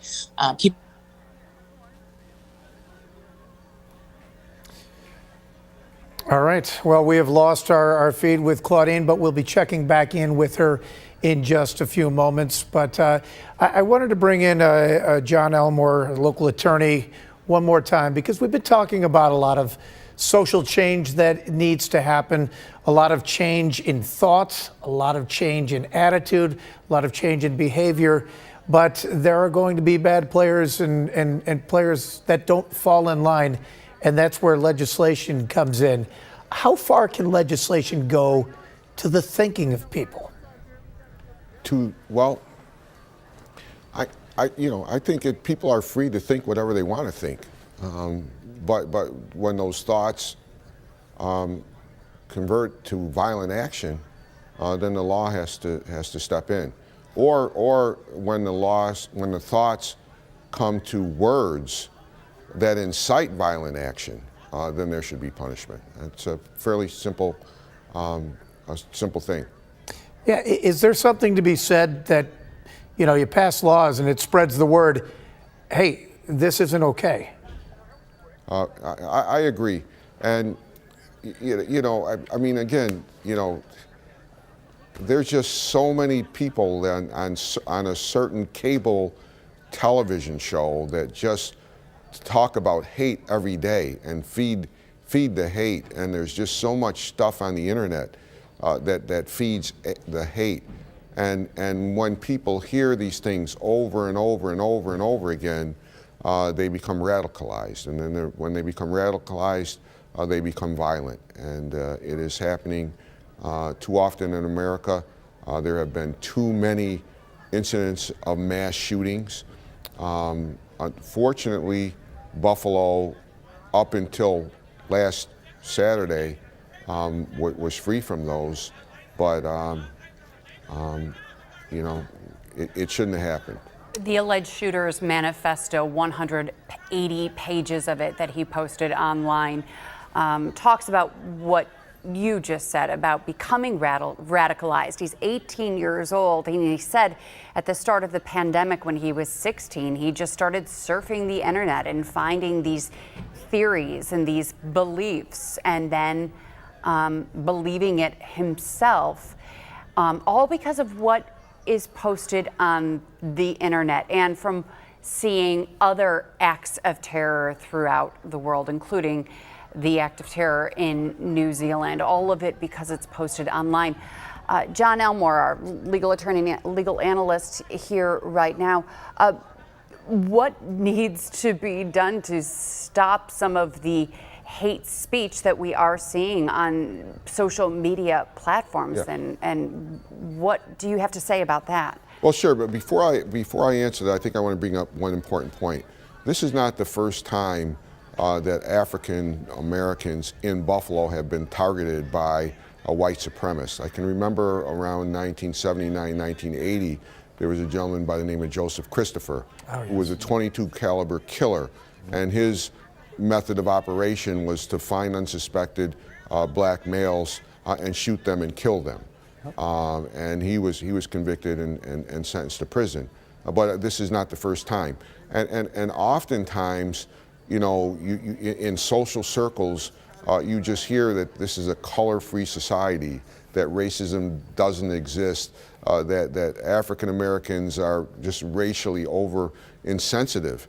And what happened here, and when you saw the hate of Derek Chauvin when he had his neck on George Floyd, it just, what people are saying about racism, African Americans are saying about racism and Black Lives Matter, it's not people being overly racially sensitive, it's people talking about what they see and feel every day in our own everyday lives.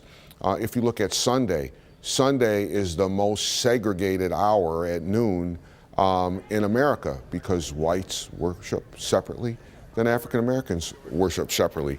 If you look at 5 o'clock, we may work in a integrated work environment in our corporations, in our workplaces, in our schools. But at 5 o'clock, people tend to socialize with groups of people of their own races, and weddings and funerals aren't integrated. They're segregated, and so with respect to social media, law enforcement has to monitor social media more, and people need to report things that they see on social media that may identify somebody that could be violent and prevent this from happening. And I think the corporations that host the social media sites need to be held more responsible so that they can block people and prevent them from using this as a forum for hate and violence. Yeah, as you can hear, a chant is starting to emerge outside of the Delevan-Grider Community Center. But John, going back to your point about... I can't make out what they're saying. I'm trying to make that out.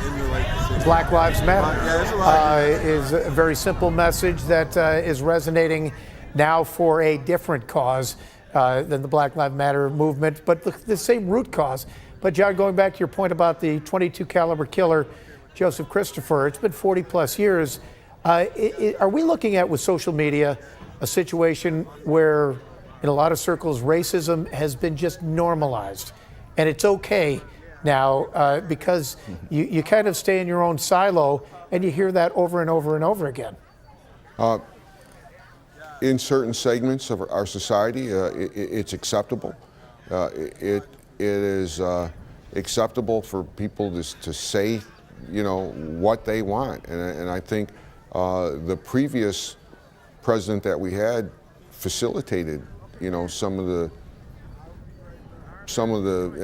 and made it somewhat popular, without getting too political on the air here. But I can't help but say that the prior administration was responsible. I mean, when you talk about there's good people on both sides when you're in Charlottesville, and some of the responses that we had 4 years ago, it's just pretty disgusting.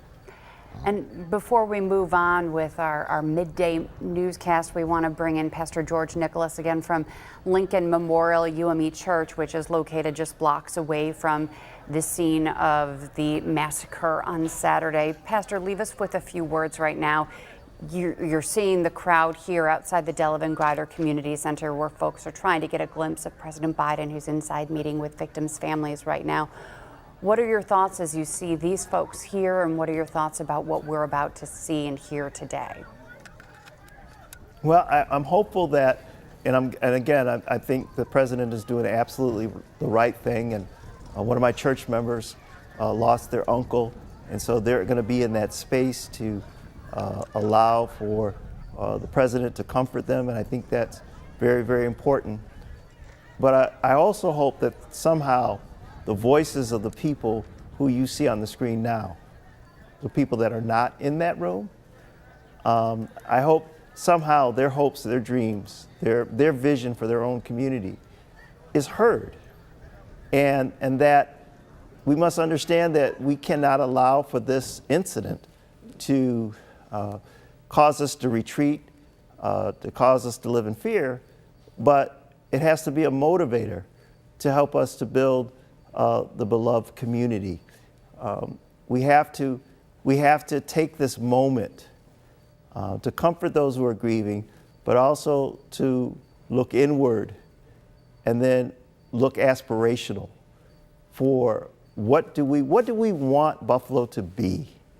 This is an opportunity for us to really state and clearly what do we want this community to be. And how can we get there? And I promise you, a lot of those people you see on that screen who are gathering, a lot of these people know what they need. They know the help that will help change their lives. They'll know how to keep their own communities safe and to put their children in better educational systems and to get better housing, but they just need to be heard. They need to be taken seriously. And they need to be connected to influencers that can help make what they say and what they hope for their own communities to become a reality. And we have the capacity. We really, really do. Yeah. We live in a country Thank where we you. gave, go, I'm sorry, go ahead. I was just going to say, we're going to head into a reporter inside, but I'd like to thank both you, Pastor George Nicholas and Attorney John Elmore, for your insights this morning as the president visits Western New York. They're joining us live in studio. You were seeing the shot from outside the Delevan-Grider Community Center. Inside the community center, though, is our Claudine Ewing. She's live with us via Zoom, so we apologize if there's a bit of a delay, but we want to hear from Claudine. And Claudine, what are you seeing inside? What's happening in the community center right now? So about 20, maybe about a minute or so ago, we saw some family members believed to be relatives of some of the victims from this massacre that happened at Tops Market on Saturday. They are sitting on the front row inside of the Delevan-Grider Center. Councilman Wingo came up to them, giving thoughts along with the superintendent of Buffalo Schools, just embracing them, holding them. And when I say family members came in, they're on the front row. Of the individuals that I can point out, I would say at least 4 or 5 of them are young people. Maybe a couple of teenagers, but definitely some who are in elementary school. And they are sitting right here on the front row. So obviously they are going to be prime attention for the president. Actually, they're on the second row. I thought it was the first row. And so they have met with already lawmakers here, the superintendent of schools. As I mentioned earlier, the president is meeting with some of the family members privately, rightly so, as they continue to grieve. We've talked a lot about, can you forgive? But really, it's about the grief right now, and these families are grieving.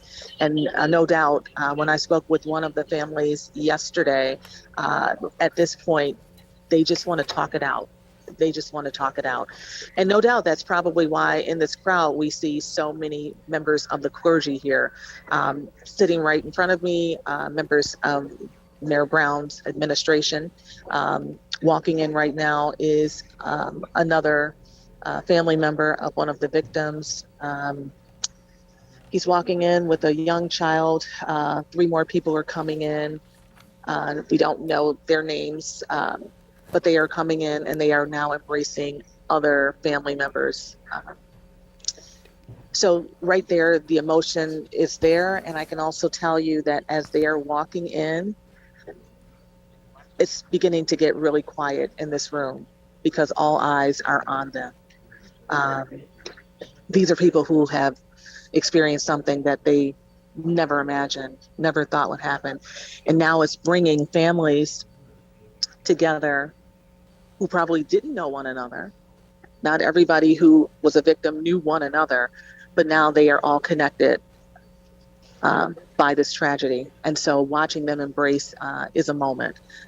One of the children that was just brought in probably appears to be 2 years old at most.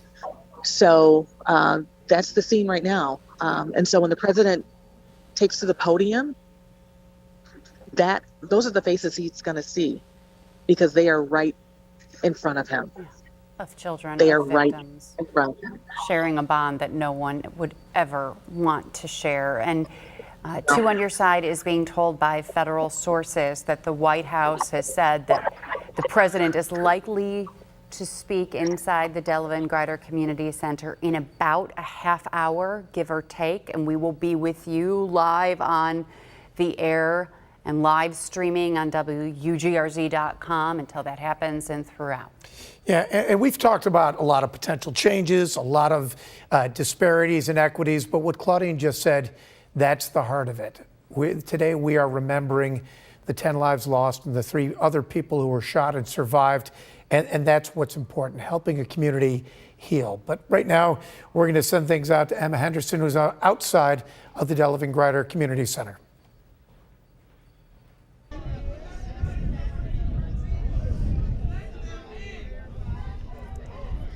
Hi, yes, I'm out here, and there's actually quite a large crowd gathering. They're saying let them in. From what we've heard, apparently there is but I'm here with local community activists, and you felt compelled to come here to see the president speak today. Why was it so important for you to be here today? It was important for me to be here today because I'm a black man living in America. And I wanted to say, if I had the opportunity to meet President Biden, Mr. President, thank you for coming to Buffalo and showing your public sympathy. But Mr. President, I'm asking you to utilize the power of the presidency of the United States of America and the United States Senate and the United States Congress to ban assault weapons for citizens of the United States of America. Assault weapons are military weapons designed to kill maximum amount of people in a shorter amount of time. Mr. President, we need to ban assault weapons. No citizen should be able to walk into a gun store or to buy the parts to put together an assault weapon online. Today, the black community is mourning. I'm mourning. My condolences go out to the families that lost their loved ones. But I want to illustrate, I, as a black man, I am angry at hateful white people, especially those white supremacists. This young white dude had no mental problem. He drove consciously for 2 hours to come to Buffalo. He came a month in advance, and he came Friday to scope the place again. And he implemented his plan of mass destruction Saturday, May 15th, here in the city of Buffalo. We as a black community, we have a legitimate reason to be angry and mad. So as you can hear, there's a lot of emotion going on here. You came here with your message, hoping to deliver that to the president. A large group of people here also came to deliver that message. And so I'm going to send it back to you guys in studio. Emma Henderson out front the Delevan-Grider Community Center. We're expecting to hear from President Joe Biden deliver remarks to Buffalo and to the rest of the nation within the next few minutes, from what we're told. Yeah, and it's been, about an hour and a half or so since the president touched down. And Dave McKinley joins us once again from, I believe, still at the airport or across the street from where the president touched down a little while ago. Dave? Yeah, thank you, Pete. The president did touch down on Air Force One around 9:21 this morning, about 25 minutes earlier than we expected. On board Air Force One, along with the president and the First Lady, were New York Senators Charles Schumer and Kirsten Gillibrand, along with Congressman Brian Higgins. Now, once on the tarmac, the president was greeted by Governor Kathy Hochul, Buffalo Mayor Byron Brown, Erie County Sheriff John Garcia, and a host of other local law enforcement and emergency services personnel. Before Mr. and Mrs. Biden then stepped into one of two identical presidential limousines, joining a motorcade that traveled primarily down the Kensington Expressway to Buffalo's east side to begin his appointed visits there. He is due to depart Buffalo sometime before 2 o'clock this afternoon, and we will be here to bring you that part of the story as well. For now, reporting live near the Buffalo airport, Dave McKinley, Channel 2 News. Let's go back inside to you. Okay. Dave McKinley reporting live for us. Thank you for that. And again, we want to talk about why the president is here today, and that's to pay respect to the victims' families and to honor the victims who lost their lives on Saturday. 10 men and women, many who were simply shopping at the Tops on Jefferson Avenue that afternoon. Others who were working there, including Aaron Salter, who the security guard who shot at the alleged shooter, hit his tactical gear that he was wearing. It didn't pierce it or penetrate it, but it was a valiant effort to try to save more lives at the scene. And that's when Buffalo police arrived, intervened, and took the alleged shooter alive, and he will now face the criminal justice system charged with first-degree murder, a rare charge in New York State, and more serious federal charges that could carry the death penalty. Those charges are pending. Yeah, and it's important to circle back to those victims. You know, there were stories of people just stopping to get supplies for a picnic and a cookout and a birthday party. Those victims' names, as you mentioned, Aaron Salter, Ruth Whitfield, Pearl Young, Catherine Massey, Hayward Patterson, Celestine Cheney, Roberta Drury, Geraldine Talley, Andre McNeil, and Margus Morrison. Included the survivors of this is Christopher Braden of Lackawanna, 50-year-old Jennifer Warrington of Tonawanda, and Zaire Goodman, who's believed to have been the first person shot as the gunman made his way into Tops. Zaire, only 20 years old, but the victims who lost their lives range in the age from 32 to 86. Ruth Whitfield, the 86-year-old, she's the mother of former Buffalo Fire Commissioner Garnell Whitfield. You can learn more about all of these victims on our website, WGRZ.com. Or, of course, we're also streaming all of our coverage today. If you have to leave the television, you can watch our coverage online to hear what the president has to say. We're expecting to hear from him any moment now, really. And we want to go back out live right now to Tweelon Wynn, who's outside and speaking with members of the public who have come to the scene at Tops on Jefferson Avenue, and that's where we find her right now. Tweelon? Hey, this has been an area that's kind of been on lockdown since the president came through here, and they just opened it back up so that community members can finally make it to those memorials that have been set up outside of the Top store, because this store has been a fixture in East Buffalo. They have worked so hard to get this store in what's historically been a food desert. So this store was a community center, something they won, and it's been ripped away and taken from them when this horrific shooting happened here. So there are community members now that are starting to make their way to those memorials. We will go over and talk to them soon. But I did speak to Buffalo Mayor Byron Brown just before the president arrived and asked him what he wanted to ask from President Biden to make sure this never happens again. President Biden's thinking is in the right place on this issue. Certainly a focus on sensible gun control, very important. Keeping guns out of the hands of people with mental illness should be done. And social media, reining it in, making sure that hate speech cannot be spread on social media.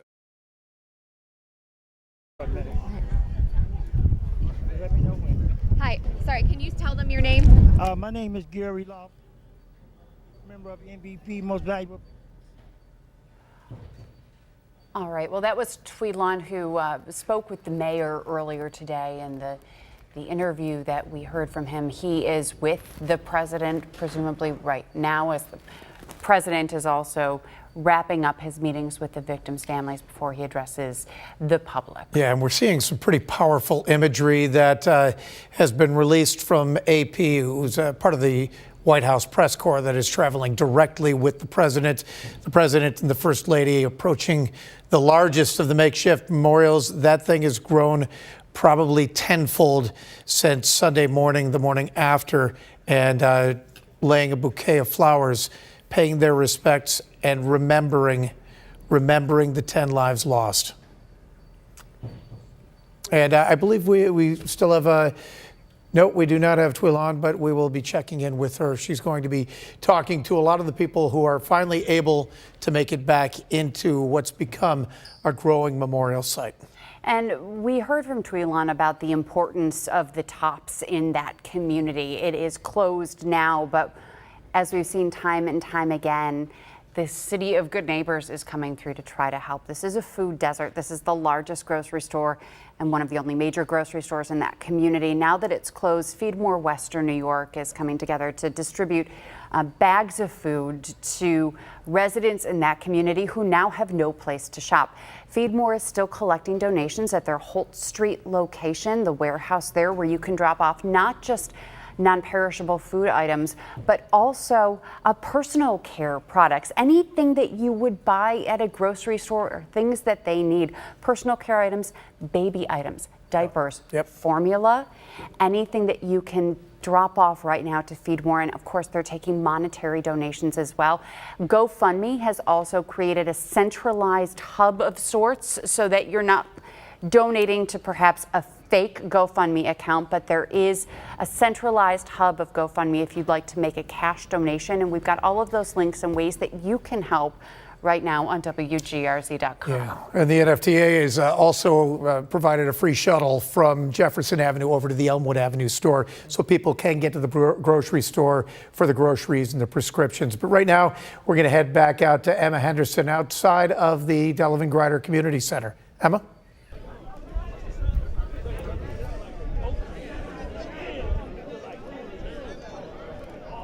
Hi, yes, we're right outside and people were just pushed back from the community center. I'm not sure if people are coming in or out, what's going on, but I'm here with Gary Lofton and you're a community activist. I have seen you on the scene at TOPS. You have been around, you have been trying to help people. So what brought you to the scene here where you could potentially talk to the president today? This is my neighborhood. I've been here probably since the 70s. I love my community. And we simply got together to try to talk to some of these children in our neighborhood, put these guns down, and try to do the right thing and live your life and be prosperous. And so if you were able to talk to the president today, if you were able to get a message to him about Buffalo, about your community, what would you want him to know today? I would want to say that we have to come up with a solution. Putting a Band-Aid year after year on the same problem is not resolving anything. Somebody have to come up with a solution. Nothing has worked so far. Nothing. I've been here for a minute. I remember the 22 caliber killer that was here in Buffalo, randomly killing African Americans. So we have to come up with something. This is just getting redundant, ridiculous. And so for you, what is it like seeing all of these community members here today and also seeing them at the scene? You've been at TOPS, you've been there for several days. What is it like seeing the community come together? I mean, it's beautiful. I love it. That's what we need. But like I say about President Biden, our community leaders, our politicians, the mayor, everybody has to go to the table and come up with something different. I've seen this too many times in my lifetime. I've seen it too many times in my lifetime. It's just too much. We have to resolve this one way or the other. There's only so much pressure that can be put on the pot before the pot bursts. And the families of the victims are in there right now and they're getting to talk to him. What do you want them to know about how the community is supporting them at this time? I mean, there's a large group of people out here right now. I think the family members of those who have passed away, unfortunately, they are aware of the love that's out here for them. You know, Mr. Whitfield used to be the former captain of the fire department. He lives right up there on Grider Avenue right now today. But I think they can feel the love and they know the love that they are getting from this community. And what message do you think it sends having the president come to town today? Do you think it's beneficial? Do you think that it sends any type of message to your neighbors knowing that the president is here? If there is some positive results, they'll love it. But as you can see, you have some individuals that look at things a certain way and try to talk and work things out. And then the other part, some people are really tired. They don't want to hear it no more. And when it comes to that process of healing, that's something that you have been talking about. What are the next steps for the community? There's a memorial site. We have the president here. You have your community coming together. What's next? What's next is going through the mourning process and, like you said, trying to heal. How you do that, I don't know. I really don't know. And I'm a veteran. I've been living a long time. But I don't know how you heal from such tragedy. How do you combat hate? How do you change somebody's mind? And so we can see this very large group of people that are gathering here. And they're being pushed back because there's an entrance. And I know that they're getting a little frustrated. But what do you want them to know right now? They're frustrated because they feel that they are not a part of what's going on. And this is their community. This is where they live. This is where they grew up. Not these individuals. A couple of the councilmen, they know about it. They live here. The mayor, we should be a councilman, you know, but they feel they're not part of the solution. They feel that they're being shut out. So they're angry. So in a way, this is their way to try and be heard by being here right now. Yeah. And I just need somebody, the officials, to try to understand this could get worse. I hope it don't. And I would do everything in my power to stop it. Hey, baby, to stop it. I don't want that either. I don't want that. I would not be a part of anything like that. But it's obvious. All right, we're going to toss it back to the studio. We have some police tape coming up. They're moving people back. So we're going to let everyone get situated. As you can see, it's a pretty large scene right now. So we're going to send it back to you guys in studio. Yeah, obviously some agitation growing there. And the one thing the Reverend Darius Pridgen mentioned yesterday or Sunday was that he hopes the president sees the real East Side. But, you know, it's a matter of also hearing the real East Side. And I think that's some of the frustration that we're seeing out there outside of the Delevan-Grider Community Center. Yeah, the peacemakers there, and also a growing number of law enforcement officers from state police setting up a barricade of sorts of bodies. Now, this is how the scene has changed. Now, just an hour ago, or even less than that, by the sign there by Grace United Methodist Church, there were approximately 30 people there at about 10 a.m. when they were waiting for the president to arrive. Now they've moved that crowd back to the other side of the street, and law enforcement and community members from the peacemakers in Buffalo are setting up a perimeter so that people are held back from the church and from the Delevan-Grider Community Center. Our Kelly Dudzik is there on the scene right now. Kelly, what are you seeing as in terms of this scene and the crowd size growing? Hi, Melissa. So I actually just came over to this intersection where I was standing before. There were only a couple of camera crews and a couple of people. But they did just put up the police tape like you guys saw, and they moved everybody away from the corner that the church is on. Standing with me right now is Solar Ingram, who was here before, and you were saying stuff to us before, like you kind of saw this happening. You thought that people would be moved back. I did. One of the things that I recognize is that we are out here, we are in a stage of what I call relief.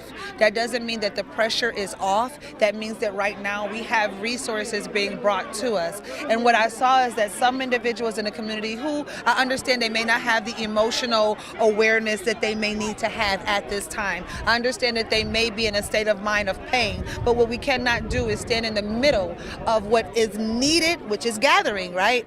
And turn it into something that is horrific, which means arguments or vibrations of negativity. So what has happened now is that they have asked our community, instead of being able to be closer to the building, right? They have asked us to move away from the building. But what stirred this up was them wanting a mother and her daughter who worked at Top Supermarket to get inside of the building, understandably so. Yet there are ways that we can do things, which is called decency and in order.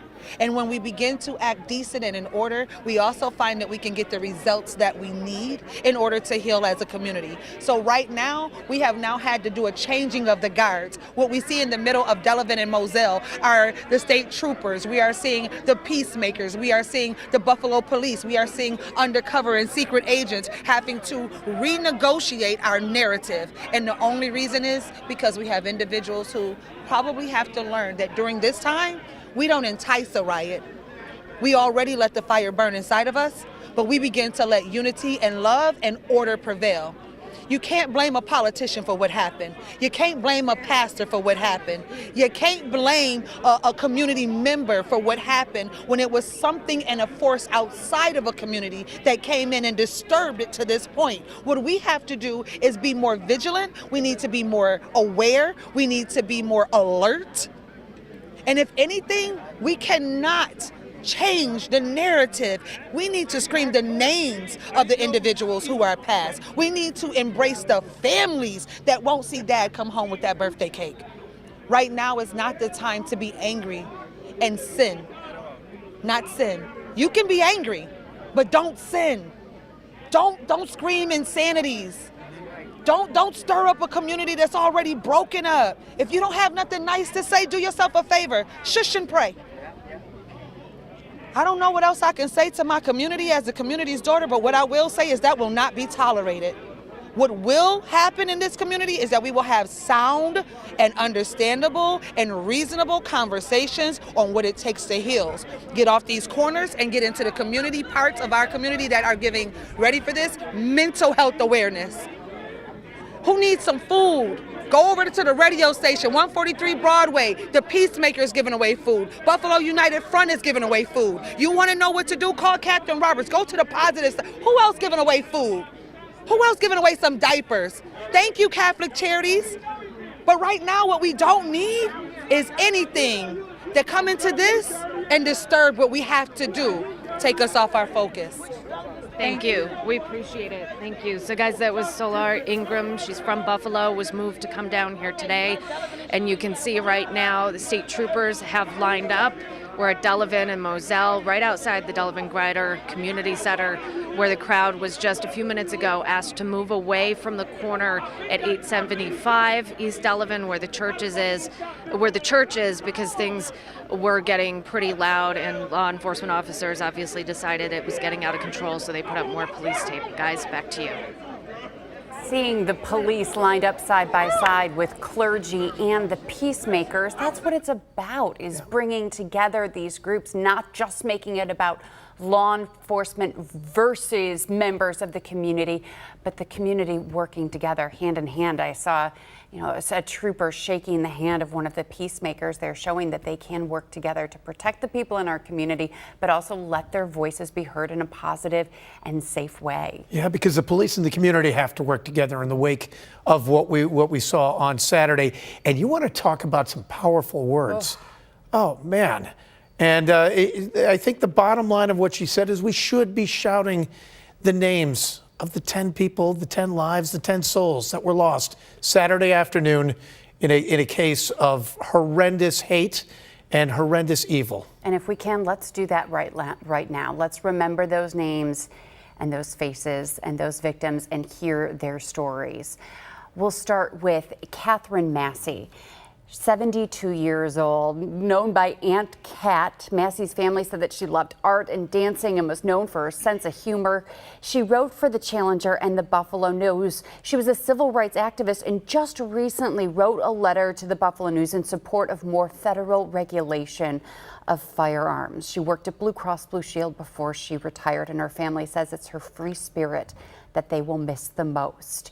Then there's Hayward Patterson, 67 years old, known as Deacon Tenney. Patterson would often help drive people who needed transportation to that Jefferson Avenue top store. He was known as the taxi service, making sure that people could get the food they needed, and he was there that day doing just that. Celestine Cheney, 65 years old, had 6 grandchildren, 1 great-grandchild. She was also a cancer survivor.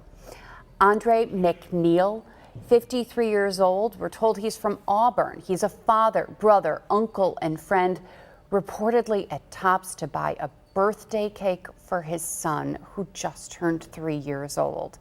Then there's Margus Morrison, and he is 52 years old. For the last 4 years, he worked as a bus aide for First Student. Those students loved Mr. Morrison. He spent 25 years with his partner, with whom he had 3 children, simply went to Tops to buy chicken for dinner that night. Man, yeah, they were at the waterfront before them, enjoying an incredible day. And then down on the lower left, 77-year-old Pearl Young. She was just shopping for groceries, and we're told that she loved singing, dancing, and just being with her family. She ran a food pantry in the Central Park neighborhood for a quarter century, feeding people every Saturday. She was a mom, a grandmother, and a missionary. And then Geraldine Talley of Buffalo, 62 years old, leaves behind 2 adult children, and she learned that she was about to be a grandma for the first time on that day. Then there's Roberta Drury. She's the youngest of the victims who were killed that day, 32 years old. Her family says that she's from Syracuse, but she was staying in Buffalo to help her brother recover from a bone marrow transplant. Friends say she was full of life, caring, happy, and cared for everyone. Then there is Ruth Whitfield, the oldest of the victims, 86 years old, the mother of former Buffalo Fire Commissioner Gerna Whitfield. She was on her way to the store from visiting her husband in a nursing home and stopped at Tops just to get something to eat. And finally, the last of the victims who was killed on Saturday is Aaron Salter Jr. And he is a former Buffalo police officer, and he was serving as a security guard at the store that day, drew his weapon, engaged in gunfire with the alleged shooter, and he is a hero in the eyes of the city of Buffalo. Those are the 10 victims who lost their lives on Saturday in a heinous act of domestic terror, from what police are saying. Yeah, and Officer Salter was also recognized by the president in a speech on Sunday as a hero for standing up to this white supremacist, the alleged shooter. And the president is meeting with the victims' families this morning. We're expecting to hear from him any minute now. We will air that right here on Channel 2 and WGRZ.com. That's happening at the Delevan-Grider Community Center on Buffalo's east side, a gathering point for so many people in our community. We saw the crowds grow throughout the morning, things getting a little bit more agitated and heated. We want to bring in a pastor with us who's been with us all morning long, Pastor George Nicholas of Lincoln Memorial Church, a church that is very close to the scene of the Tops at Jefferson Avenue. Pastor, you've been watching the scene develop all morning long, and what we saw out there right now with now moving some of the people away from the community center on the other side of the street, but security, the New York State troopers standing with Buffalo peacemakers and clergy in the road. Tell us about what you're seeing and your thoughts about what you're seeing there at the scene. Well, it makes me think about last Saturday, and as Solar was talking about places where food can be distributed. Every Saturday at our church, we have what we call the First Fruits Food Pantry, and from 10 to 12, we distribute healthy food to those who come. And that Saturday, we had done maybe about 180 families, and had sent our van out to do some deliveries. And it was a really good day. And then I received a call from one of my members who was with another member who said, there's this shooting going on down at Tops, and the uncle of the other member was killed. And knowing how close this family is, and knowing the pain that she would be going through, it was crushing. And our people have been through so many traumatic events,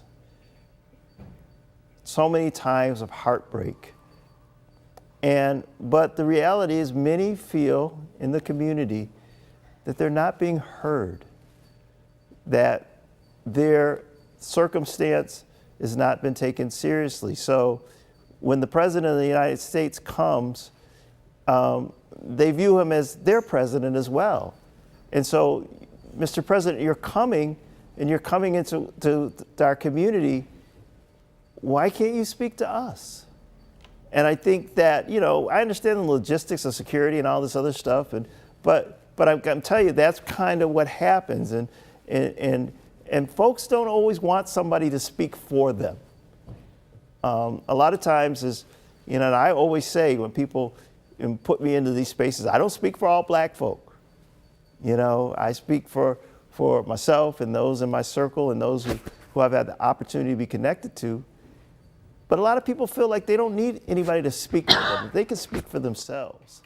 So what you're seeing is that frustration of people on the outside feeling like the people on the inside are not really representing their interests in a way that they would want it to be.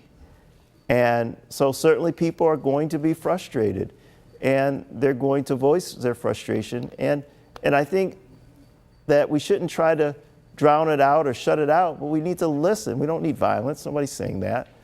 But people were agitated and angry before Saturday. That's what people got to understand, that this frustration was not, the genesis of that frustration was what happened on Saturday. Now you're seeing kind of the manifestation and you're hearing voice of a frustration from a community that just says, you know, how much more do you think we're going to take? So I'm not surprised, and I think we need to figure out ways to hear from people who don't have an opportunity to be on the inside, because their voices, I would argue, are far more important than anything else, because those are the ones that are living it, man, and we got to respect them and honor their voices, and you know, and not be dismissive. So let me ask you this, Pastor. I mentioned at the beginning of the broadcast that will some people look at this as merely a photo op? Do you think what's happening outside of the Delevan-Grider Community Center in some people's minds will do more harm than good because of that kind of perception being fanned? Well, I don't know if I would go as far as I don't think it can do harm. Sure. But what I think it can do is raise expectation. And if what is delivered does not match the level of expectation, if something doesn't change, if people don't feel like they're being heard, if they don't feel like policies and investments and things of that are being made in their community, then there is the potential, right, to have people perceive it as just being merely a political theater. I think we can't judge that today, right?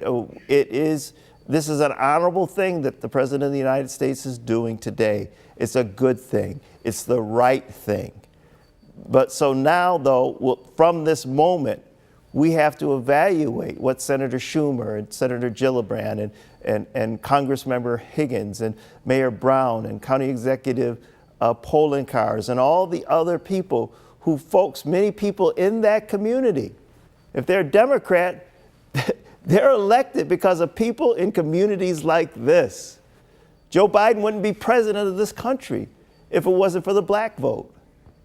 And so all they're saying is honor our loyalty to the party. Honor the fact that we voted for you and we're putting our hope in you and trusting that you're going to do the right thing by us. And so the power or the effectiveness or the value of this visit will not be judged by today, but it'll be judged by what happens in the future. Right. Thoughts and prayers were a start. The presidential visit moves beyond that, but what is really going to come of this visit is what remains to be seen. All right. We also have local attorney John Elmore here. And Mr. Elmore, what are your thoughts seeing what's happening there outside? And also, what are your hopes of what will happen inside when the president speaks? Well, first of all, let me just think. I think that Joe Biden, from his background, is going to have a lot of empathy for what happened. You have to remember that he lost his son that was in the military. His wife was killed in a car accident. So he's felt tragedy. So I don't think that the president is going to cut and run. I think that when he meets with the victims, that it's going to touch him, that he's going to remember them, and that he is going to somehow circle back and make sure that things happen in a We'll go live to Governor Kathy Hochul now inside the community Majority center. Leader of the United States Senate, Chuck Schumer, is here. You'll be hearing from him. Our Senator Kirsten Gillibrand has joined us. You'll be hearing from her. You'll be hearing from our local Congressman, Brian Higgins, momentarily. I also want to acknowledge the presence of our great Attorney General, Tish James, who's here, traveled here from New York City. Our Mayor, Byron Brown, extraordinary leadership at a time when our community needed him the most. So I want to thank Byron Brown. Our new Congressman Antonio Delgado, our Lieutenant Governor designee, has joined us.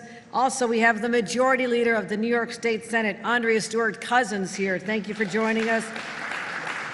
The Speaker of the New York State Assembly, Carl Heastie, has joined us as well. Local Senator Tim Kennedy, great leadership at a time of great need for this community, as well as the Majority Leader of the New York State Assembly, Crystal Peoples-Stokes. This is her neighborhood. This is her community as well. Council President Darius Pridgen is here. Bishop Darius Pridgen. The leadership he has shown has been incredible. Our County Executive Mark Polenkars, as well as other county leaders, Sheriff Garcia and our District Attorney Flynn, as well as all the council members, the community leaders, and the clergy. My God, we needed your prayers so much, and we thank you for helping us start to heal. I want to thank President Biden because when he called me not long after the shooting, he said, "Kathy, what can I do for you?" And we spoke for a little while. He says, "This is your hometown." I said, "Yes, Mr. President, this is my hometown. I live 15 minutes, 10 minutes from here where it happened. I'm a daughter of Buffalo, and I'm so proud to be governor, but right now I'm a daughter of Buffalo." And I said, "Mr. President, Buffalo's a little bit like Scranton, a little bigger version of Scranton. You know Scranton. And you live a long time, and you love your community, but you get knocked down a little bit, and you don't quite get the respect sometimes that other parts of your state do, and you just kind of feel like, you need a little attention." And I said, "You know what, Mr. President," he said, "what can I do for you?" I said, "If you came to Buffalo, if you came and showed up and just gave a collective hug to this community, there's something called Buffalove. It's a combination of the word buffalo and love. We call it Buffalove. Give us a big embrace, Mr. President. That's all we need you to do." And he said, "I'll be there. I'll be there." So I want to thank him from the bottom of my heart for helping my beloved community and the people of my state heal with his presence today. You're going to be hearing from him momentarily. He is the most empathetic person who's ever occupied a seat in that position, and I want to thank him. I will be brief because you're going to hear from a lot of people, but this is raw still. This is a lot of emotion. Our hearts are literally broken in two. One half grieves so deeply for the families, and some of them are with us today, and I cannot imagine what it's the searing pain that just must be going through your bodies to think that your loved one is no longer with us. We're still trying to comprehend this. But there's also this other side of our broken heart that is filled with some anger, and it's because we're human beings. You can't witness what happened to this community, where an individual who is radicalized in the beliefs of white supremacy and nationalism, who was so taken with these philosophies that are now becoming way too mainstream. They're not just in the dark web anymore. They're starting to percolate up. We're actually elected officials are starting to embrace them and talk about them. And you hear about them in Congress by certain people, and you hear about them on cable shows. It's not just buried in the web anywhere. So these hateful philosophies are starting to become mainstream, and they took hold in the mind of an 18-year-old who lives 3 hours from here. And he targeted this community, intentionally coming to this zip code because he could do maximum damage and death to people, not just any New Yorker, but he was targeting and wanted to execute Black New Yorkers. That's hard to comprehend, the depth of that hate. And it wasn't that alone, though. You can have that hate in your heart, and you can sit in your house and ferment these evil thoughts, but you can't act on it unless you have a weapon. And that's the intersection of these two crises in our nation right now. The mainstreaming of the hate speech and the racism and everything else that brought that person to this point, but also the access to military-style weapons and magazines, and it is that lethal combination that resulted in the loss of 10 decent, good people. We pray for them, but they're not with us because of that combination. So this is not just a call to action for the people of Buffalo, and they are rising up. You cannot believe the depth of their spirit and their resiliency. I've embraced them, I've hugged them, I've cried with them. We will get through this because this is Buffalo. We're tough. But this should not just provoke a conversation in this community. This needs to stimulate a national conversation about how we make sure that we're doing everything we humanly can to eradicate this evil and send it back under the rock from which it came. That is what we must do in our nation, and continue to work on the access to guns. Yes, the gun he acquired was illegal in the state of New York, but it still had the capacity to kill people. But you couple that with an illegal magazine from another state you brought in literally minutes away in Pennsylvania. You know how easy that is? That's why we need a national gun policy that's common sense like we have here in New York. We need this everywhere. But my friends, we are here to say, yes, we'll have those conversations, but there'll be more than conversation. We're not just going to talk about it until the next crisis and the eyes of the world turn away from Buffalo. We're going to keep them focused on what happened here to 10 human beings, our neighbors. And we'll never lose sight of that. That's who we're fighting for. That's who we're heading into this fight with. Those people in our hearts and our minds. So, as we've prayed since Saturday, a lot of us have been in a lot of churches and services. We pray that God will give healing to these families and this community. But God, give us the strength to forge ahead with the strength and conviction that justice must be done, but also changes must be made. And we'll all remember that it started here in Buffalo, New York. And with that, I'm going to bring up another son of Buffalo, someone who loves this community so deeply, and that is our local Congressman, Brian Higgins.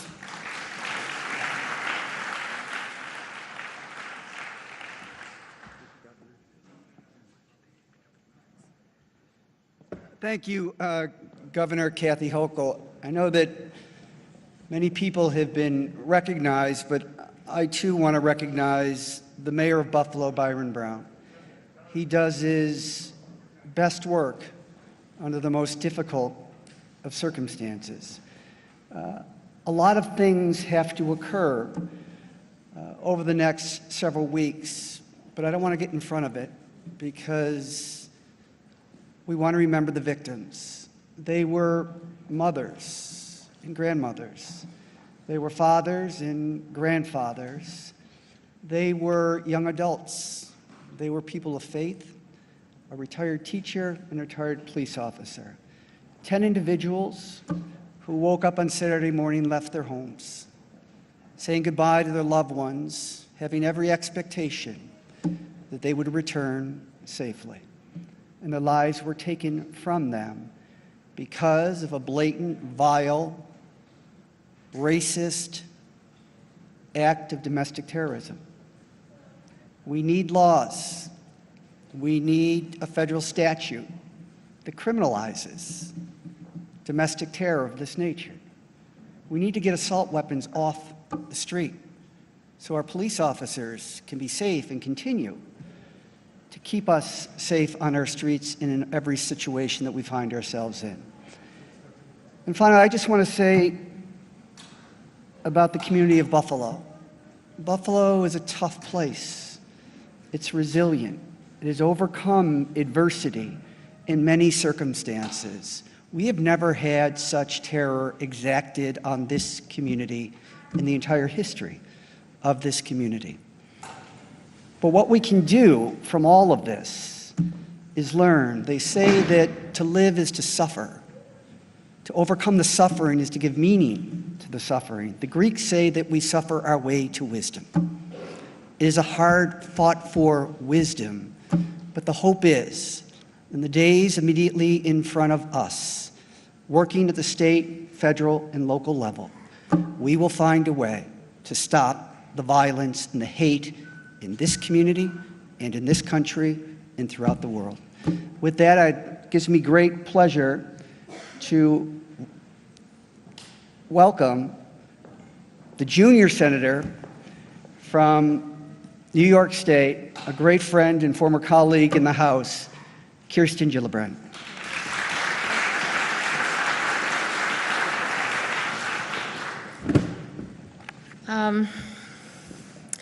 Today is a day of deep mourning. It's a day of deep sadness. It's a day of reflection. There's a great deal of anger. There's a need for justice. There's a need to right wrongs. And all of us are here today because we want to support this community in Buffalo that is resilient, that is tough, that knows hard times but knows how to build back and knows how to overcome. The people who were slaughtered by this evil were very good people, among the best. Aaron Salter was a father and a retired police officer who gave his life to save others. Celestine Chaney was a single mom, a grandmom, breast cancer survivor. Hayward Patterson was a deacon in the local church. Ruth Whitfield was a mother and grandmother who sang in the choir and had just visited her husband. Roberta Drury was a young woman who was visiting her brother who was recovering from leukemia. Catherine Massey, she was a civil rights activist, and Pearl Young was a missionary and a teacher. She touched the apple of God's eye, according to her niece. So these people, these and 3 others and others who were injured, they are the best of our community. And when bad things happen to good people, we all begin to say, this doesn't make sense. We as legislators, we will gather and say we are going to end gun violence, we are going to ban assault rifles and large magazines, we are going to fix our criminal justice system so that there's justice, we are going to make our community safer. But those are just promises and hopes and goals and things we strive for. But for a community of faith, and many of the people who lost their lives and their families come from that community, we were never promised that life would be easy. In fact, we were always promised that there will be troubles. And we are promised that all tears will be wiped away, that at the end, death will be destroyed, and every tear will be wiped away. We have so much work to be done as a community to heal, as elected leaders to get justice for these families, and to make this a stronger, better community. But I can promise you every single one of us are dedicated to doing that until it's done. God bless you all.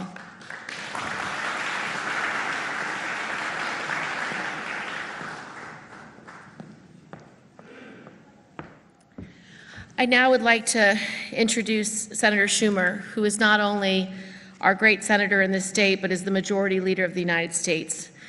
And as a result, he has had an extraordinary voice for New York, an outsized voice that gets everything done. Senator Schumer.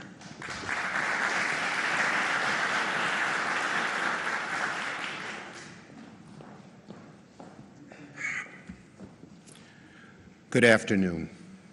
And first, I want to thank all of you for being here, and I want to thank you, President Biden and Dr. Biden, for coming to Buffalo. Amidst all the hurt and pain, Mr. President, when you said you would come, your announcement was a strong ray of hope to this community. Now, like all of you, today what I feel above all is just immense anguish.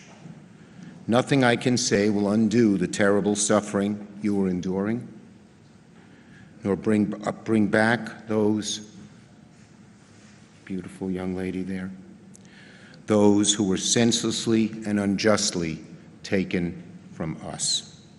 But I can say this: Buffalonians are brave, compassionate, resolute, and this community will emerge from this tragedy stronger and more determined than before. I know that because I know this community.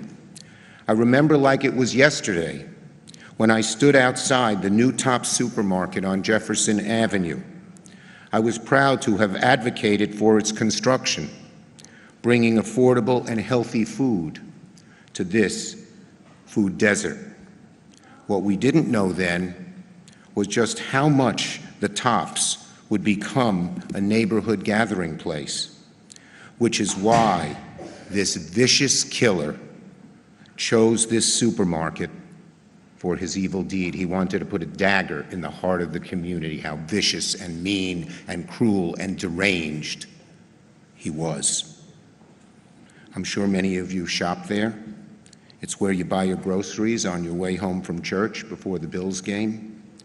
It's where you see your friends and relatives and catch up between errands. Buffalo is the city of good neighbors, and nowhere is this more true than on the East Side.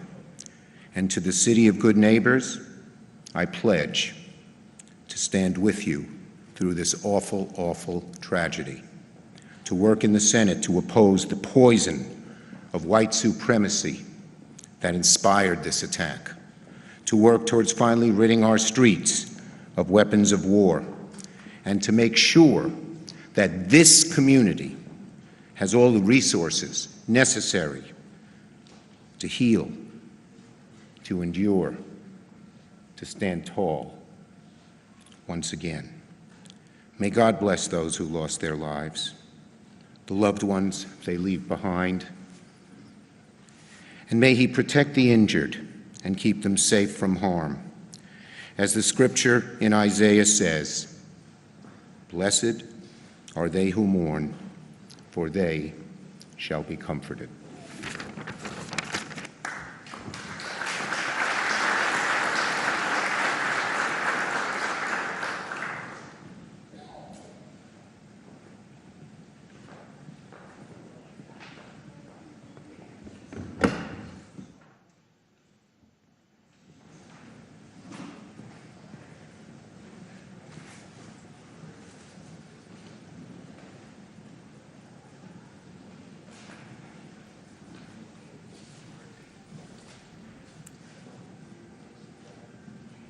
We just heard from Senator Charles Schumer and Senator Kirsten Gillibrand, along with Congressman Brian Higgins and Governor Kathy Hochul, discussing the event, the tragedy, and what they hope will come from it. Senator Schumer just saying he will be working in the Senate to oppose the racism that inspired Saturday's attack. And we believe the next speaker will be President Joe Biden himself, who came from Washington this morning, leaving Joint Base Andrews with Dr. Jill Biden at 8:30 this morning, arriving in Buffalo and landing on Air Force One at the Buffalo-Niagara International Airport at 9:29.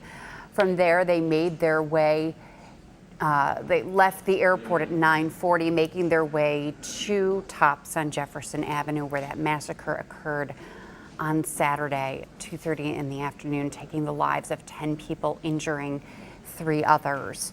They laid flowers at the scene at the makeshift memorial there.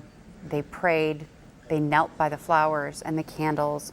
They spoke with other local, state, and federal law enforcement officials that were there, and then they took off at approximately 10:10, leaving the Tops to make their way here to the Delevan-Grider Community Center. For the past few hours, the President and the First Lady have been meeting with the victims' families, many of whom now sit in the first and second row there at the community center, waiting to hear the President address Buffalo and the state and the country publicly about the events here that happened, that the worst mass shooting in Buffalo's history, one that the alleged shooter targeted this community because of its population of people of color, targeted that Tops store, went there on a day and at a time when most people would be there in the store, targeting almost exclusively Black people at that store because, as he said in his 180-page manifesto, he is a self-proclaimed white supremacist and racist and anti-Semite. Yeah, and Governor Hochul, when she opened her comments, she had mentioned that the president, in the wake of this just horrible assault, the president asked her what we needed, what did this community need, and she said, if you could just come here and wrap your arms around Buffalo, that would go a long way. She compared it, trying to hit home with him about the community that we have. She compared it to Scranton, a hardworking community that's taken its lumps, but just needs some encouragement and some love.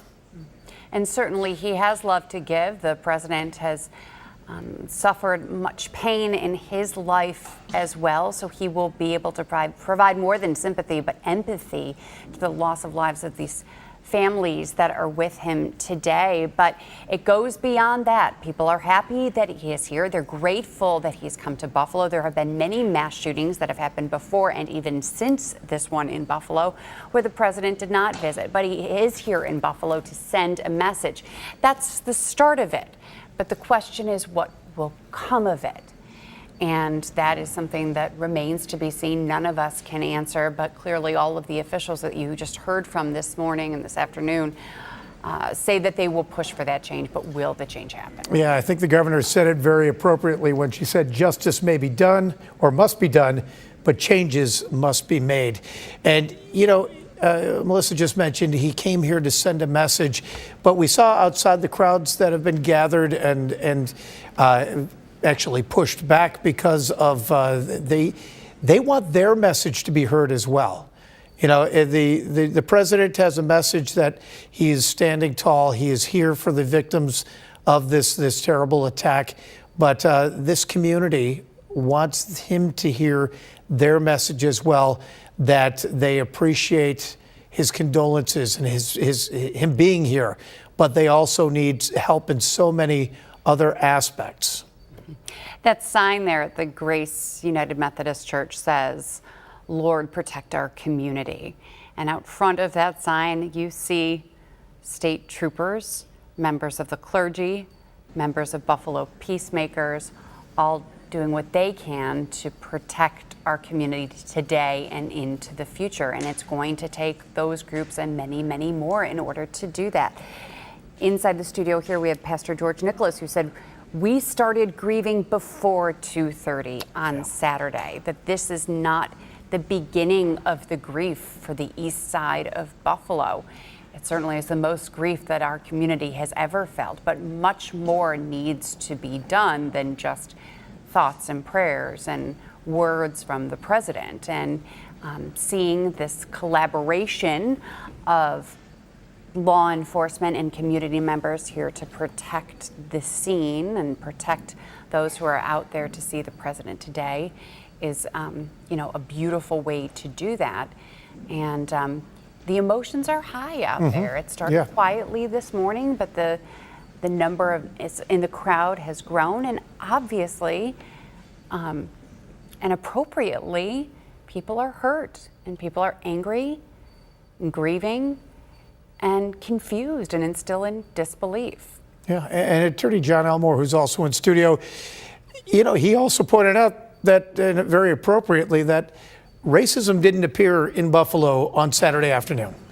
You know, talking about the hate crimes against African Americans over the years, going on back and beyond, but making a point of talking about Joseph Christopher, the .22 caliber killer, as he was known back in the late 70s, targeting African American men and shooting them. This is an issue that unfortunately is older than all of us, and just they hope something positive can come out of this, a better understanding, a national awareness of the hatred that is there, and the fact that we need, as so many people have said over the past 3 days, that we need to battle hatred with love and understanding. And, you know, we can't lose sight of the fact that as the call for change goes out, we also need to grieve our loss and remember and honor the 10 lives lost.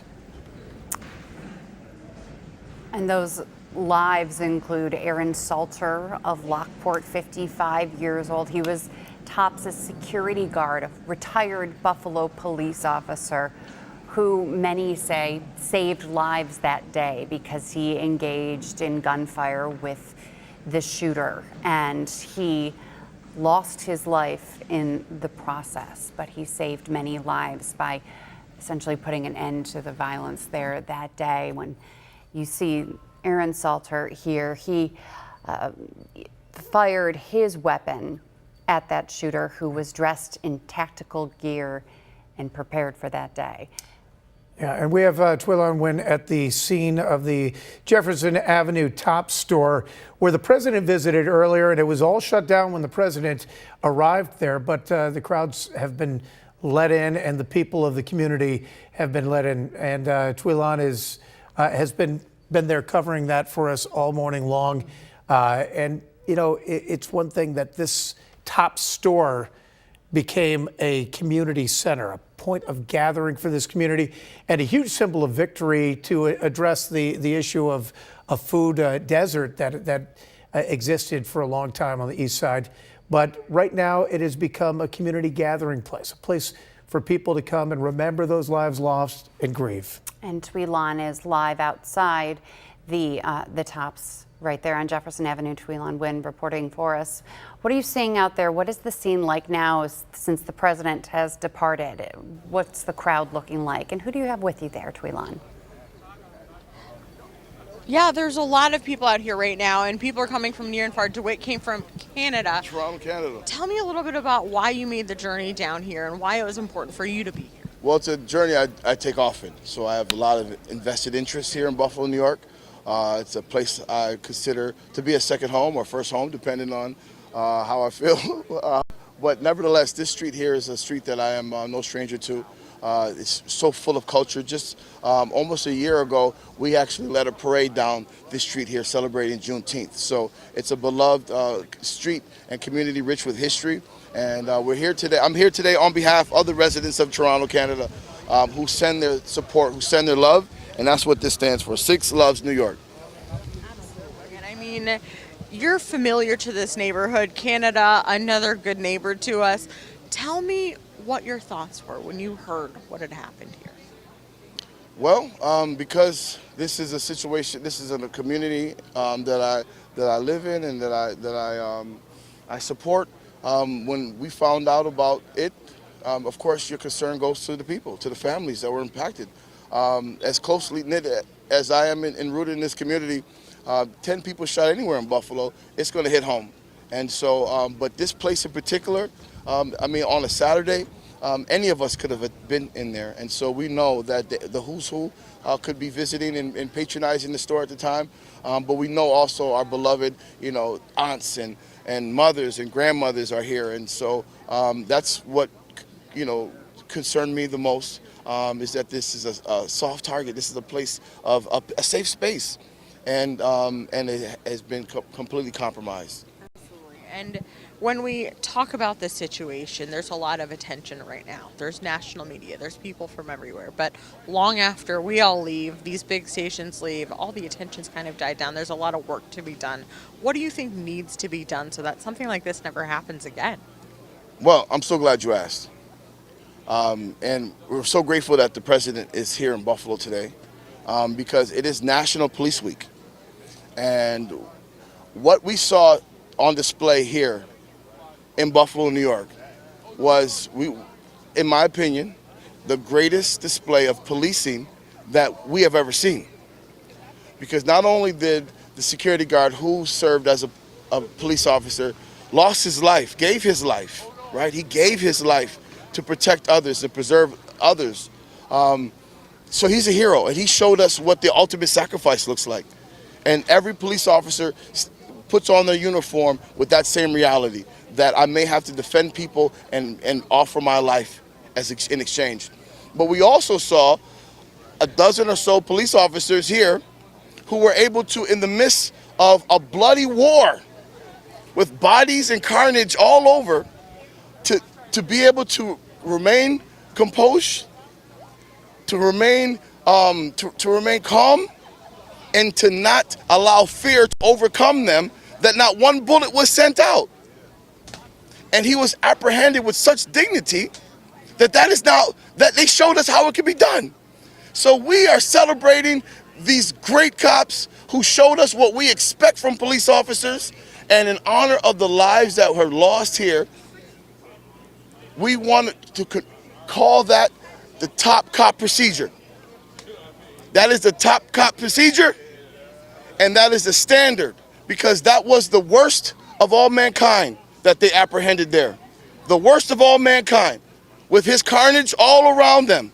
And they were able to remain steadfast and composed. And they showed us that fear can be overcome with training. And that's what was on display. So Buffalo is home of the greatest police officers, and we want to celebrate their bravery, and we want the entire world to set that and use that as an example today, that if you are going to treat the most horrendous, worst of mankind, if it's get treated with that kind of dignity, to be arrested without any hostility. He was arrested without any kind of emotion. It was completely emotionless. It was business as usual for the police officers, and we appreciate their professionalism, and we expect that for every situation, because when we look at the data and we see how black people, not just black males, but grandmothers are thrown out of cars and thrown onto grounds and treated inhumane without any dignity or respect.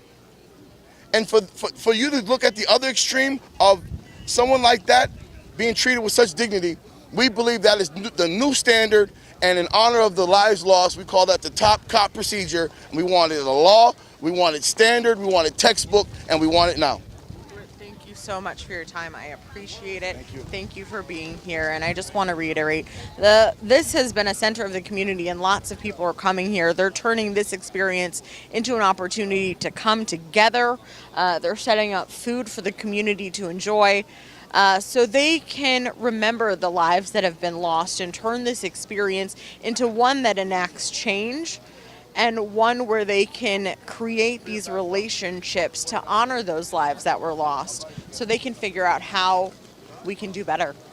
So that woman that I was there with, Tweelon Wynn reporting live from the Tops on Jefferson Avenue, with passionate feelings from that gentleman right there from Canada whose heart is with us in Buffalo. And so many of you have your hearts with the victims of the senseless act of violence on Saturday, and then so many who lost their grocery store that day, and we don't know when it will reopen.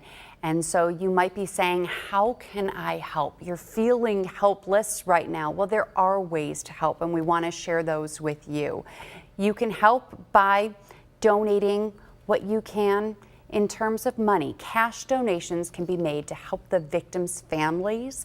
A GoFundMe has been set up, and there's a centralized hub, and that is for verified fundraisers related to the shooting. You can find out at WGRZ.com. And here's Mayor Byron Brown now. Of the more than 278,000 residents of our city, I want to just extend our deepest and most heartfelt condolences to the family members of the victims of the vicious attack on our community. I want the family members to know that we love you, that we care about you, and collectively we are here to wrap our arms around you and to help lift you up during this very difficult time. This is a time of great pain and sorrow for all of us in the city of Buffalo. But we are trusting and leaning on God to get us through this dark and difficult time.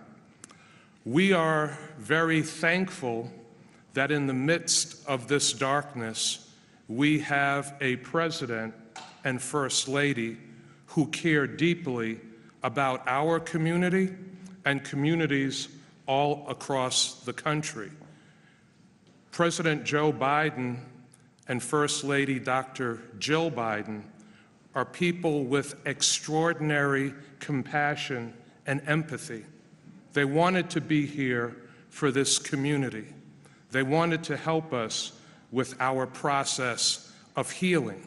And we are so thankful that they are here with us during this challenging time. As mayor, it is my great honor and high privilege to introduce our president, Joe Biden, and First Lady, Dr. Jill Biden.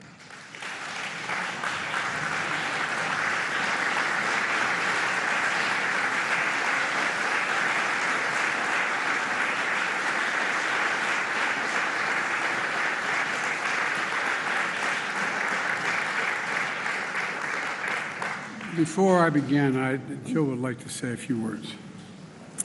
I just wanted to say thank you to the families for opening up your hearts to us and for letting us be with you today. So God bless you, and thank you for allowing us to be with you. Yeah.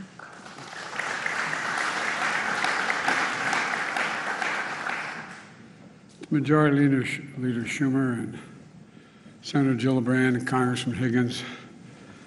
And Gov, thank you for taking my call when I called. And I'll never forget what she said. I said, I'd like to maybe come up if it's okay. She said, this is a big Scranton. Come. And I think you're doing a heck of a job. Thank you. Thank you for your heart as well as your head. And Mayor Brown, you've been wonderful. Thank you. And I know this is a lot of, when a vice presidential or a presidential trip shows up, there's all kinds of paraphernalia and people, and I know it's not easy. I want to thank your law enforcement officers for not just what they did in this crisis, but for accommodating us, and all the elected officials and law enforcement officers, first responders, and faith leaders that are here today. Jill and I have come to stand with you, and to the families, we've come to grieve with you. It's not the same, but we know a little bit what it's like to lose a piece of your soul. When you lose a son, a daughter, a husband, a wife, a mother, a father. The feeling of having that, as I said to some of you when we talked privately, you feel like there's a black hole in your chest you're being sucked into, and you're suffocating, unable to breathe. That's what it felt like, at least to us, and I'm sure some version of that feels that way to you. The anger, the pain, the depth of a loss that's so profound. You know, we know it's hard to believe, and you're probably not going to believe it, but I can tell you now, from our personal experience and many others who we've met, the day's going to come, it will come, when your loved one brings a smile as you remember him or her. As you remember her, it's going to bring a smile to your lip before it brings a tear to your eye. It takes a while for that to happen. It takes a while. Might take more than a season. But our prayer for you is that that time comes sooner or later, but I promise you it will come. As a nation, I say to the families, we remember them. We've been reading about them. We visited the memorial where they show the love for them, and you've all shown by the supermarket. And Celestine Cheney, 65 years old, brain cancer survivor, churchgoer, bingo player, went to buy strawberries to make her favorite shortcake. A loving mother and a grandmother. Roberta Drury, 32, beloved daughter and sister, moved back home to help take care of her brother after his bone marrow transplant. She went to buy groceries for dinner, the center of attention, who made everyone in the room laugh and smile when she walked in. Andre McNeil, 53, worked at a restaurant, went to buy his 3-year-old son a birthday cake.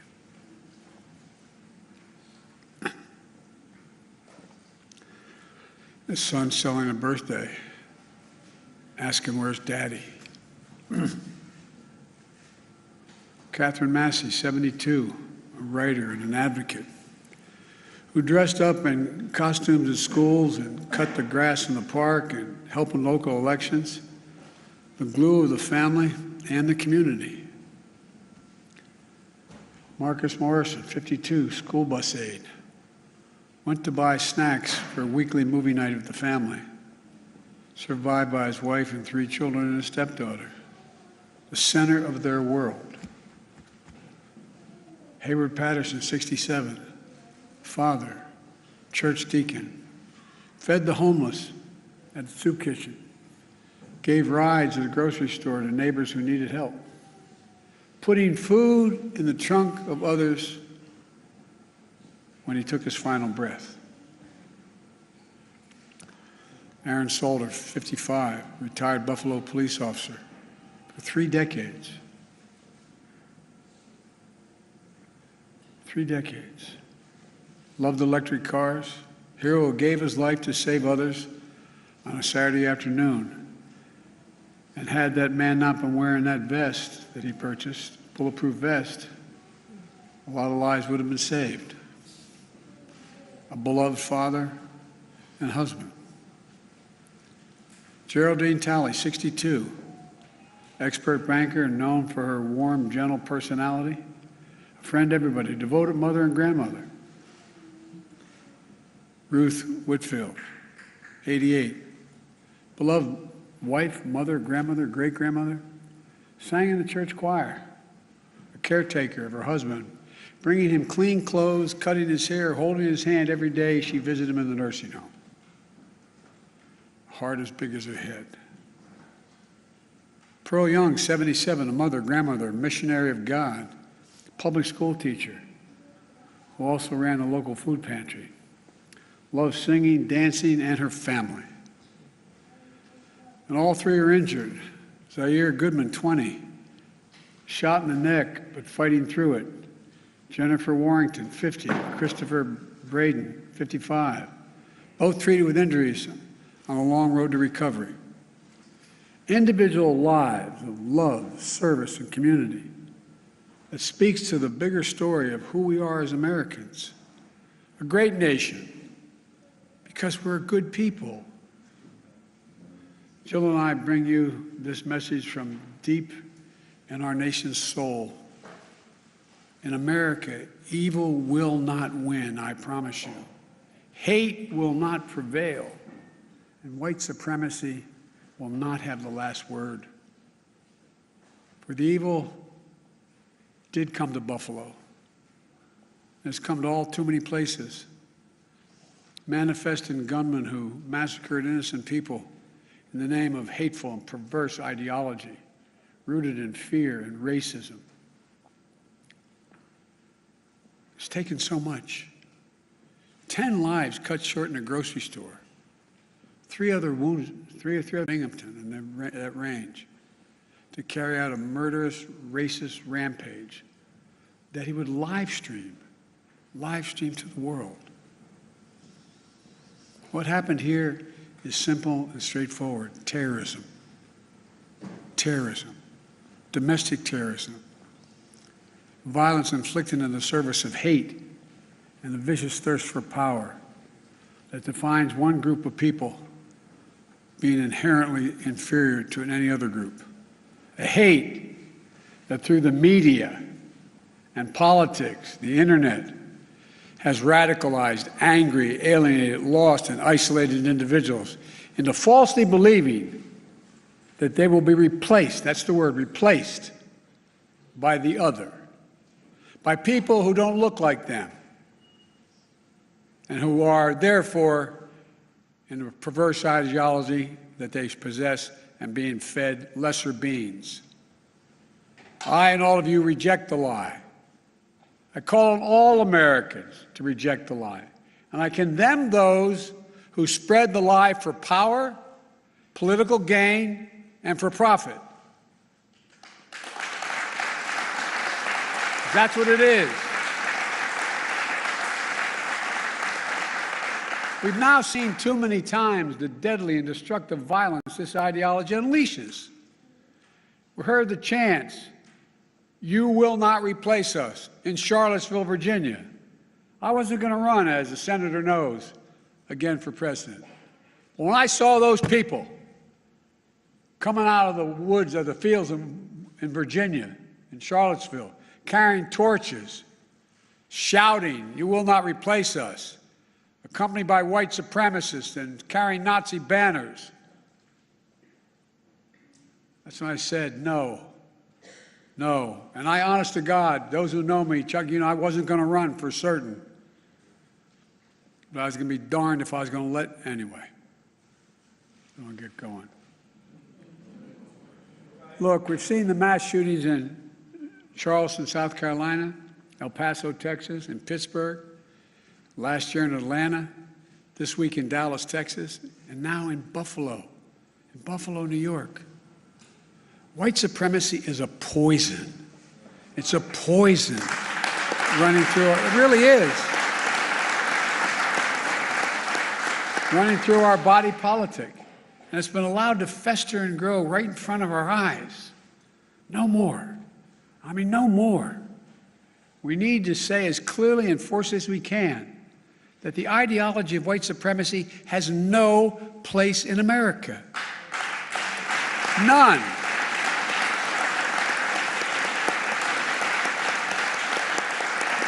And look, failure for us to not say that, failure in saying that is going to be complicity. Silence is complicity. It's complicity. We cannot remain silent. Our nation's strength has always come from the idea. It's going to sound corny, but think about it. What's the idea of our nation? That we're all children of God. All life, liberty, our universal goods, gifts of God. We didn't get it from a government. We got it from because we exist. We're called upon to defend them. The venom of the haters and their weapons of war, the violence and the words and deeds that stalk our streets, our stores, our schools. This venom, this violence cannot be the story of our time. We cannot allow that to happen. Look, I'm not naive. I know tragedy will come again. It cannot be forever overcome. It cannot be fully understood either. But there are certain things we can do. We can keep assault weapons off our streets. We've done it before. I did it when we passed the crime bill last time, and violence went down, shootings went down. You can't prevent people from being radicalized to violence, but we can address the relentless exploitation of the internet to recruit and mobilize terrorism. We just need to have the courage to do that, to stand up. Look, the American experiment in democracy is in a danger like it hasn't been in my lifetime. It's in danger this hour. Hate and fear are being given too much oxygen by those who pretend to love America, but who don't understand America. To confront the ideology of hate requires caring about all people, not making distinctions. Reverend, the scripture is seeing that we're all part of the divine. Love thy neighbor as thyself. That's the America I know, that Jill knows. And most deserve the most, look, we're the most multiracial, most dynamic nation in the history of the world. Now's the time for the people of all races, from every background, to speak up as a majority in America and reject white supremacy. These actions we've seen in these hate-filled attacks represent the views of a hate-filled minority. We can't allow them to distort America, the real America. We can't allow them to destroy the soul of the nation. As President of the United States, I travel the world all the time. And other nations ask me, heads of state in other countries, ask me, what's going on? What in God's name happened on January 6th? What happened in Buffalo? What happened? They'll ask. We have to refuse to live in a country where black people going about a weekly grocery shopping can be gunned down by weapons of war deployed in a racist cause. We have to refuse to live in a country where fear and lies are packaged for power and for profit. We must all enlist in this great cause of America. This is work that requires all of us, presidents, politicians, commentators, citizens. None of us can stay in the sidelines.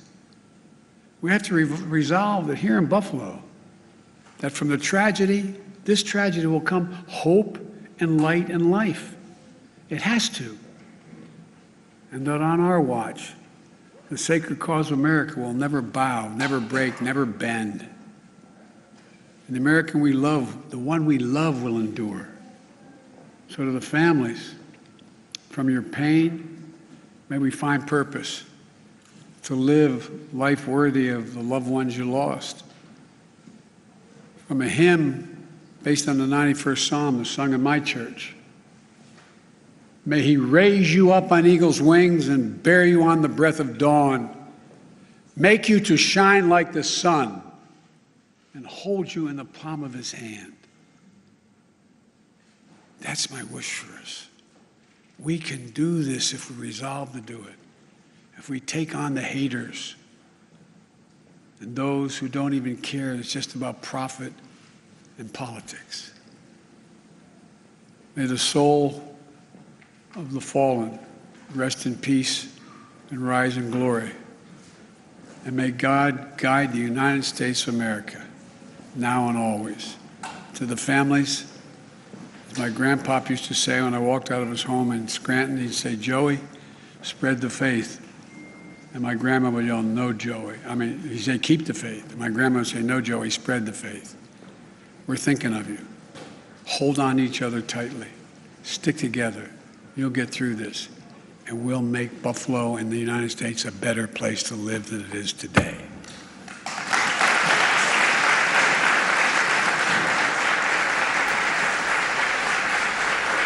And you've been listening to President Joe Biden speaking at the Delevan-Grider Community Center in Buffalo. The president not making any promises for changes in legislation, rather sending his heart and his empathy to the victims' families, addressing for much of that speech the white replacement theory, rejecting white supremacy, but also saying to the victims' families, from your pain, may we find purpose. From your pain, may we find purpose. Yeah. And wanting to end white supremacy, keep assault weapons off the streets, and find ways to stop this hate and violence. Yeah, a lot of thoughts coming from the president on that. He opened with saying, as a nation, I say to the families, we remember you. And one other very poignant statement, he said, white supremacy is a poison that's been allowed to fester and grow. Says the ideology of white supremacy has no place in America. Now, before the president spoke publicly, he met privately with the victims' families. The president has experienced much grief and loss in his own personal life as well. So he said publicly that when he spoke with the families, he told them that from his own personal experience, he knows that one day, someday, when thinking of your loved one, it will bring a smile to your face rather than a tear to your eye. That's something that he said to the victims' families and said it publicly. But perhaps later on this afternoon, we will be able to speak to some of those victims' families to find out what personal messages the president said to them and what they said to the president or asked of the president. Was it enough that he was simply here in Buffalo, or do they want more from him? And we see the president that now image holding a child. Presumably one of the children of the victims or grandchildren. You mentioned tears, and I thought one of the most poignant moments in his address was when he was talking about the victims and sharing personal tidbits. And he mentioned Andre McNeil and how Andre McNeil went to the grocery store to buy a birthday cake for his 3-year-old son. And then he teared up when he said, can you imagine that child saying, "Where's Daddy?" So today was about Andre McNeil and the 9 other victims who lost their lives, but also this at the Delevan-Grider Community Center was a scene of local, state, and federal officials coming together to say that hate will not be tolerated in Buffalo or around the country. Now, we've been lucky enough to be joined by 2 gentlemen with us live in the studio all morning long to add to our coverage here on Channel 2. John Elmore, a local attorney and legal analyst, and Pastor George Nicholas from the Lincoln Memorial UME Church, which is located not far from the Tops on Jefferson Avenue. And gentlemen, we want to go back to you now. You listened to the president's speech just moments ago. Pastor George Nicholas, tell us, what were your thoughts after hearing from the president just now? Well, it was a very empathetic speech. Clearly, he's a man that has been affected by tragedy in his own life, and this has really touched his heart. However, there was no policy initiative. There was no. He did a wonderful speech, but we got to think about power. And I would have liked to have heard, especially with having the majority leader of the U.S. Senate right there, 1, 2, 3, certain policy initiatives, executive orders, or something that can be done. One of the things that when he talked about our democracy being in jeopardy, and that's true. And why is that? Well, because there's been an attack on voting rights for black people in the South. And all legislation on the Senate level to try to address voting rights has been blocked not by necessarily the Republican senators, but by Joe Manchin from West Virginia, who won't push for the ending of the filibuster so we can get at voting rights legislation.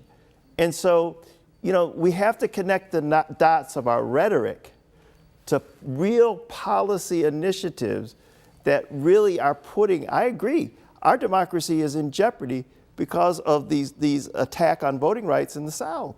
And so what's the plan?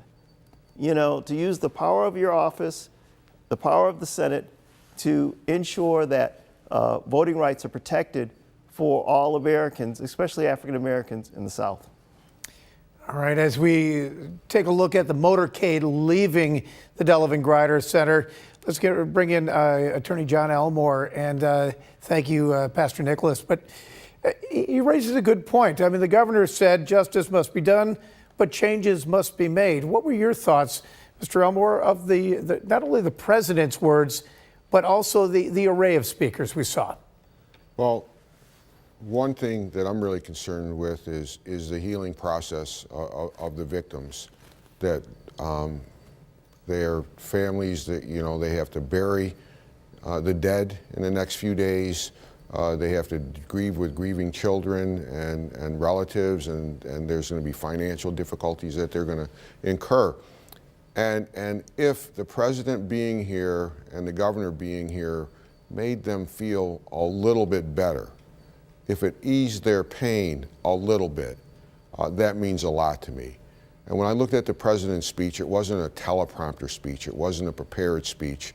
It was a speech that came from his heart.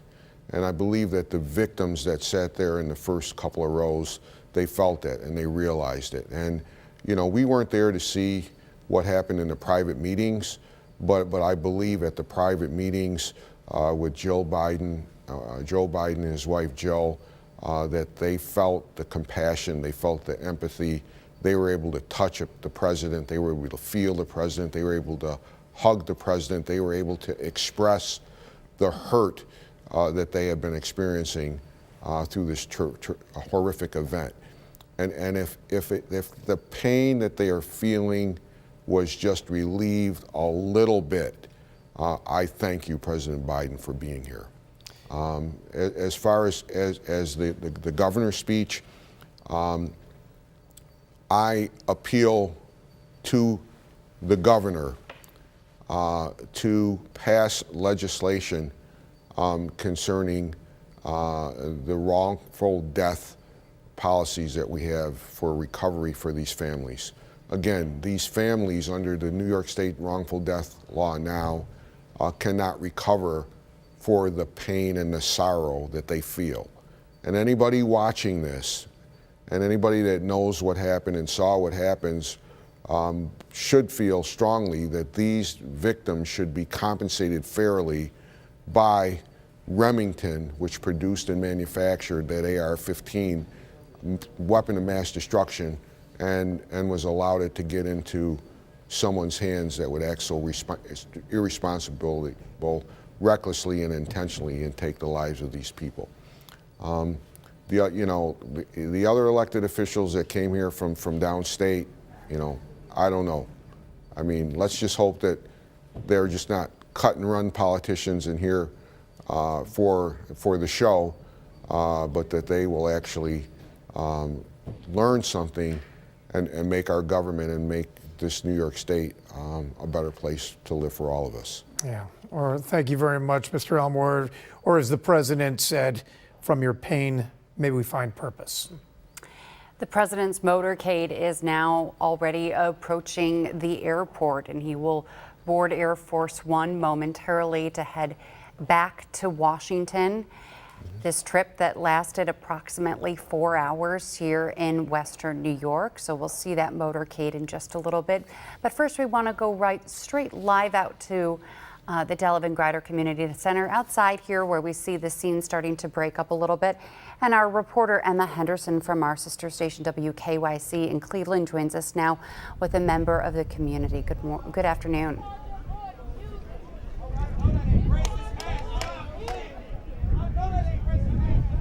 Hi. Okay, so President Biden actually just drove right by us. We had a large crowd who's been out here with us for the majority of that 4-hour visit, just waiting to get a look, maybe see if they could get a word in. I have Eric Goodson here. Now, you had a chance to actually see him as he drove by. Yes. What was it like for you, and why was it important for you to be here? It was very important for me to be here because I really, given the situation, I was really ecstatic that the president took the time to come and acknowledge the situation here in Buffalo. It's an unfortunate situation, but it just really gave me joy to see him to come to Buffalo and show support with us going through this trying time. Absolutely. Well, thank you so much for talking to us. We appreciate it, and we're going to send it back to you guys in studio. All right, thank you very much, Emma. And a lot of reaction. We're going to be gauging reaction to the president's visit to see, how his message resonated with people in the community. Right. Just the symbolic nature of his visit to pay their respects to the family and to say, I see you, Buffalo. I know that you're hurting and I want to do something to help. Perhaps there wasn't policy initiatives in his speech today, but perhaps just his presence here and consoling those victims is a step forward in the right direction. We want to head back out live now to our Dave McKinley, who has been at the Buffalo airport all morning, and the motorcade should be approaching any moment now with the president back to board Air Force One. So Dave, what are you seeing right now in terms of the motorcade at the airport? Well, it hasn't arrived here yet, Melissa. I do expect it to arrive here soon. After all, they do not stop for red lights. We saw a couple of advance vehicles coming in. They've begun to shut down streets. There are some onlookers in the distance gathering, hoping to catch a glimpse of the presidential motorcade. I suppose as I watch down there, Ben Reed can swing around and we can take a quick look at the gate where the president would enter. So you can see that there is a preparation underway where it should be pretty soon before they come along. Our first hint, if we come back, Ben, will be down here on Cayuga Road. And what we're looking for, basically, we've seen the traffic stop, so we know they're not far. Then we'll see the advance cars come with lights flashing. Police preparing. They've got a few folks gathered around here. They're keeping them on this side of Cayuga Road opposite of the airport. From here, the president will go through the gate I showed you a moment ago, his motorcade actually, and then off to Air Force One again, which is still parked at the airport, distance away from where I am right now. And then they will be departing Buffalo. So right now, traffic shut down, officers in place, people with their cameras ready. And so that's all indication that we should see the presidential motorcade arrive here very shortly. All right. Thank you very much, Dave. And once again, we saw an array of speakers. And the question now is, how much comfort did the appearance provide and what comes out of it? We'll walk you through what we experienced today. At 8:30 in the morning is when President Biden and Jill Biden took off from Washington Joint Base Andrews. On Air Force One with them was Senator Schumer, Senator Gillibrand, Congressman Brian Higgins on Air Force One. When they landed in Buffalo at approximately 9:30, they were greeted by Buffalo Mayor Byron Brown, Governor Kathy Hochul, Erie County Sheriff John Garcia, other dignitaries as well, and Attorney General Letitia James. And he was here, went to TOPS, went to the Delevan-Grider Community Center, spoke publicly, and is now arriving back at the airport where we find Dave McKinley again. Dave, what are you seeing? Well, here it comes, Melissa, the presidential motorcade. First, the Erie County Sheriff's car, looks like a Secret Service vehicle, and then one of two identical presidential limousines. They're on opposite sides of each other. That one with First Lady Jill Biden waving. She's in the second car that went by, the second limousine. And now you see the support security vehicle. So the car carrying the president, Mrs. Biden, making its way through a gate to the airfield off of Cayuga Road. And from there shortly, they will be boarding Air Force One, and we'll hang around when you want to come back and perhaps provide you a picture of it taking off here when it is ready to do so. And Dave, you've covered a lot of these presidential visits. So what were your thoughts about the points made and whether the president really hit the mark? Well, I think that he put some subtext of politics in there, but not in a way that was in your face. He didn't. Some of the speeches you heard by the governor, in particular, were a little more political. I think President Biden got a message across that he does believe that there needs to be perhaps further gun controls. He certainly talked about segments of the population that he said represent a vast minority of people that should not be finding their ways into other people's hearts. So I think he also gave subtext of loss, his own son. He lost his own son, and he talked quite a bit about that in trying to really kind of console those who've now lost loved ones so tragically. So I think he hit those points almost like coming in and embracing the community, ensuring them that they will get through. There was one line where he said there will be a time when there will be a smile to your lip before a tear to your eye. So he was putting the subtext of his own loss of his son in there, in assuring those who lost loved ones in such a tragic and sudden way that there will be a brighter day. And he talked about the need to embrace each other and to reach out with love for each other and understanding. And he did it in a way that wasn't over the top politically in terms of what he might see. And I thought it was kind of interesting too, and forgive me, I'd never heard this before, but he had insisted that he wasn't going to run for president until he saw the demonstrations in Charlottesville, and that convinced him to run for president. I'd never heard that story before. So all in all, a speech that hit several points, provided subtext, provided direct relief, and did so in a way that wasn't so over the top politically. Yeah, and I think one of the most powerful from a political standpoint was when he stopped himself and edited himself. He says, I'm not going to go there. And I think by not saying something that said a whole lot. Right, it certainly focused more on the families and the immense loss that they are feeling and that our community is feeling as a whole. We want to wrap things up now with our guests that we've had here in studio all day long. Let's begin with John Elmore, a local attorney and legal analyst. What are the final thoughts that you want to give to our viewers this afternoon from what you've seen and what you would like to see? Well, first of all, again, we have to remember the victims. The victims were not only those that had family members who lost their lives, but that whole community.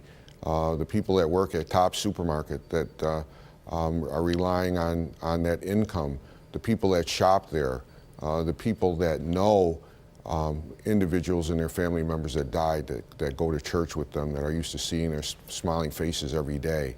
So there's a whole community that is grieving. I'm very thankful that the president was here and that his words helped ease the pain of some of those that were affected. I'm happy that the governor is here. I urge the governor to sign the Grieving Families Act so that these people that are grieving can get compensated for their pain and suffering. I urge the families to hire competent legal counsel so that they can sue the pants off of Remington for allowing this weapon of mass destruction that was marketed and as a sport, but really is a weapon that is to kill human beings. Look at the example what happened to the Sandy Hook families that received $73 million in the first lawsuit of its kind that was successful against a gun manufacturer. Also, in the words of Rodney King, why can't we all get along? And let's hear from the president one more time. They're going to be paying for a long while, but it will get to the point where they'll open a closet door, or they'll ride by a park, or they'll eat their favorite ice cream, and they'll think of the person they love, and they'll smile before they cry. And that's when they know you're going to make it. Until then, you're not sure. But it will happen. It will come. President, do you believe that certain members of Congress, Republican Party as well as public policy, that there is some blame for violent acts? I believe anybody who acted as a replacement is to blame, not for this particular time, but it's for no purpose except profit and or political benefit. And it's wrong. It's just simply wrong. What more can you do on guns via executive action? Not much on executive action. I've got to convince the Congress that we should go back to what I passed years ago. How are you going to do that? Well, I'm going to try. Did your administration talk about next steps in Congress? Do you think there's an opportunity or a prospect for more movement there? The answer is going to be very difficult. It's going to be very difficult. But I'm not going to give up time. President, is it time for domestic terrorism statute? Well, we have enough laws on the books to deal with what's going on. We have to deal with it. Look, part of what the country has to do is look in the mirror and face the reality. We have a problem with domestic terrorism. It's real. I know you don't want to hear me, not you, people don't want to hear me saying it. They say, well, he's the president, he's a Democrat. But that's the intelligence you need to be saying. That's what the military has been saying for a long time. There's nothing new about this. Nothing new about this. And look, there's a lot of people like this murderer who committed this act who are just deranged, who are susceptible, who are just lost and don't know what to do. And they're easily taken, easily sucked in. And it's got to stop. We have to admit it. I don't know why we don't admit what the hell's going on. Anyway, thank you very much. Thank you, Mr. President. Thank you, Dr. All right, and now we just want to bring in for one final note.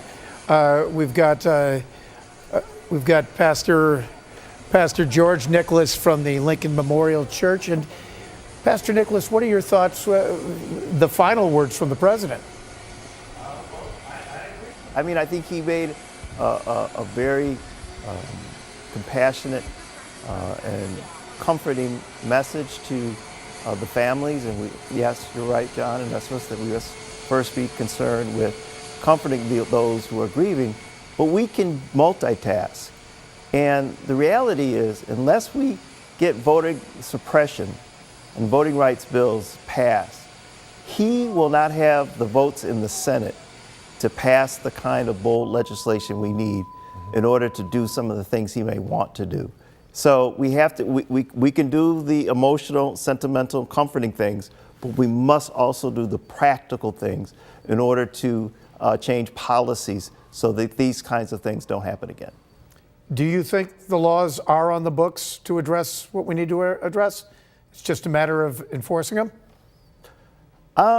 I think possibly, but a lot of civil rights and voting rights bills, things have been pulled back. And so I think we need more clear legislation. But the most important thing right now is we've got to make sure that every American who wants to vote has the opportunity to vote. And so that the Senate can be more reflective of the United States of America. The Senate has so much power, but I think, 95, 96 of them are white men or something like that. And that doesn't reflect America, but they can just stop. And like Senator Manchin can just stop, even the debate around voting rights. So we got to change that so that, and remember, the filibuster was put in place to try to block civil rights legislation. So, there's a lot of threads that are connected. I admire the president. I'm grateful that he's here. He's got a very tough job, but I think we need to be very clear about what needs to happen. All right. Pastor Nicholas, thank you very much. And Attorney John Elmore, thank you as well. And those are all conversations that we will have, no doubt, for weeks to come. But the point of today is the president coming here to wrap his arms around Buffalo and remember the 10 victims of Saturday's brutal assault at Tops Friendly Markets on Jefferson Avenue. And before we say goodbye, we want to head back out to the airport with Dave McKinley, who was there, and he's watching Air Force One about to depart Buffalo. Dave, what are you seeing now?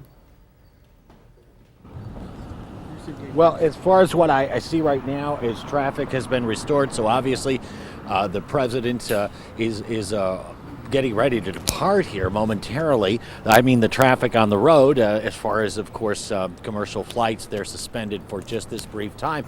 The president did, as you heard live on our air, actually stop and answer some questions from reporters regarding parts of his speech.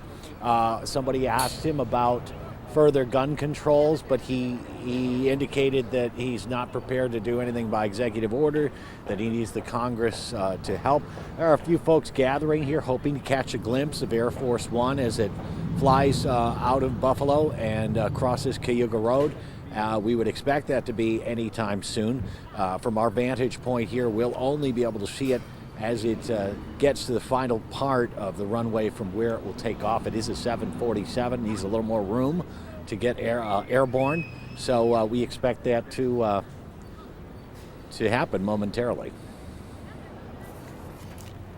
All right, Dave McKinley reporting live for us at the airport, and we'll hang on that shot to try to get a glimpse of Air Force One, departing Buffalo after the president's visit, arriving again at 9:30 this morning, spending approximately 3.5 hours here in Buffalo.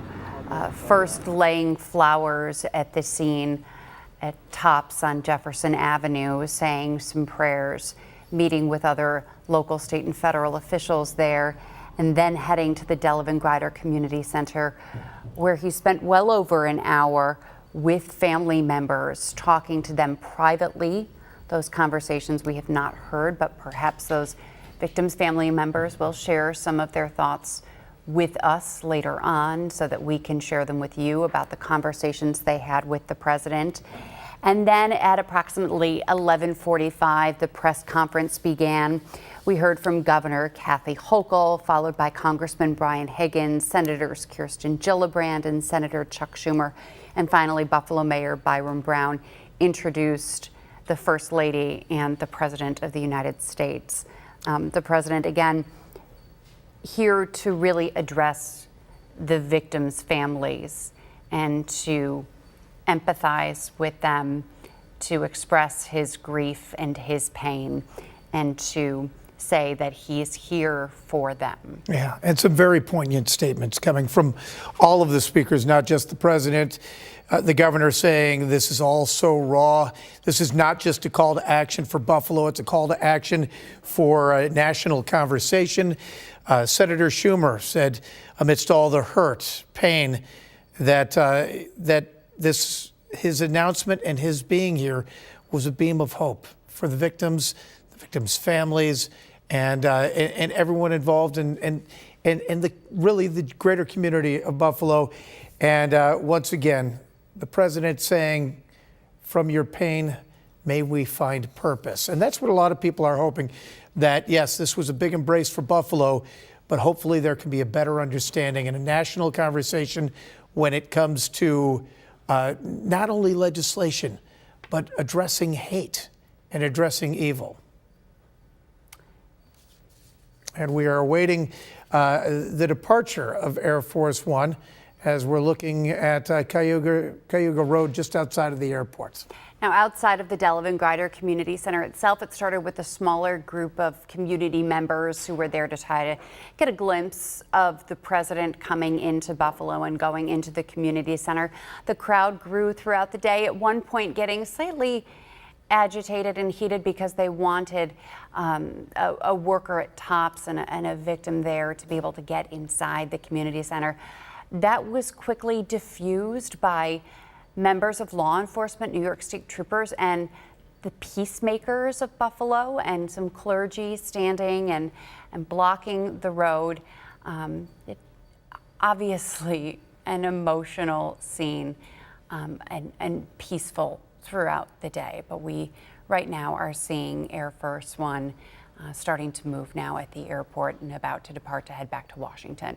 Yeah, and I think the images that will last from today's event are likely the president and the first lady at the Jefferson Avenue Tops store, visiting that makeshift memorial that has grown tenfold since it was begun Saturday night, and laying flowers and just paying respects to the lives lost. And that grocery store is such a center point of that community and an important part in the lives of people who live on the east side of Buffalo, who need that grocery store for to sustain their lives. So there are ways that you can help. We've got those posted at WGRZ.com.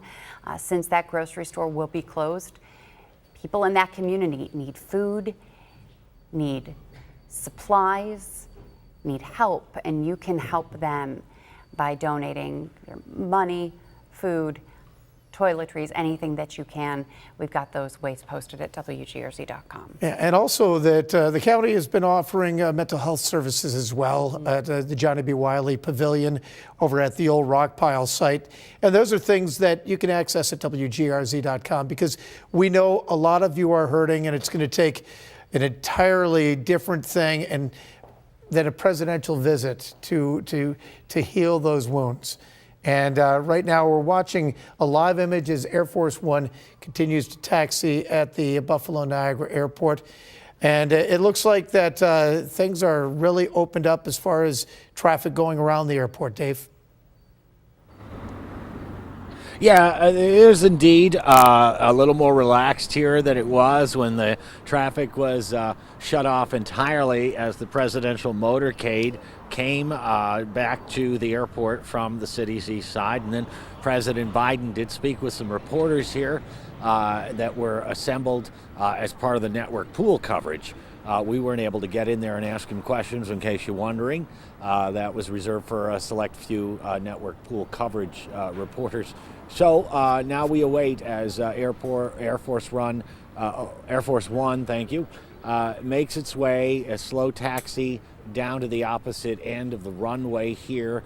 It is a 747. It's going to need quite a bit of distance to get up in the loft. And where you can't see off camera right now is a gathering number of people who've just stopped on the side streets. They've gotten out of their cars. There's a few dozen of them gathered here. They're sitting on lawns. I see one holding an American flag, and almost all of them have some sort of camera in their hand, whether it's a cell phone or something a lot more professional to get a decent shot, which we hope to give you in just a moment as Air Force One continues its taxi on the far end of the runway, out of sight right now. But I imagine we'll hear the noise first, and then we'll be able to see it go aloft here from our position. We're right at Rogers Drive and Cayuga Road, not far from the 33 Expressway. So we'll await for that moment to arrive, and it shouldn't be too long now. You have the view from the ground, Dave, and we have the bird's eye view from our Hyatt cam, seeing from a distance Air Force One taxiing and preparing to take off at the airport. Yeah, a real whirlwind visit from the president and the first lady, along with our delegation from Washington, Congressman Brian Higgins, Senator Schumer and Gillibrand, along with the governor, the attorney general, and countless local representatives, including Mayor Byron Brown. And it's the one thing that everyone kept talking about is the president needed to come here and wrap his arms around this community. And he has not gone to every city that's experienced a mass shooting, but he did choose to come to Buffalo to meet with those families. Now, in the immediate future, from what we know about this case, the 18-year-old shooter, who we will not be using his name, he is expected back in court on Thursday. Those families seeking justice and seeking solace. Yeah, Thursday will be a felony hearing, and as we watch Air Force One accelerate and continue to make its way down the runway on its way back to Washington, we just need to reflect on an event that brought a president of the United States to Western New York. A tragedy that affected countless people, none more directly than the victims and the families of those victims.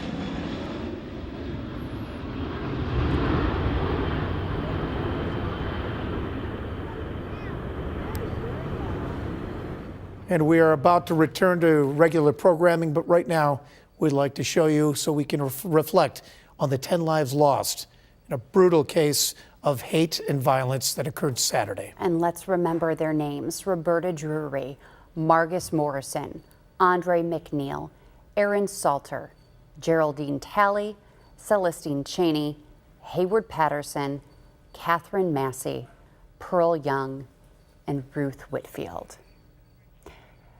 We will have full coverage of the president's visit to Buffalo beginning on Most Buffalo at 4 p.m. right here on Channel 2. We take you now to your regular programming.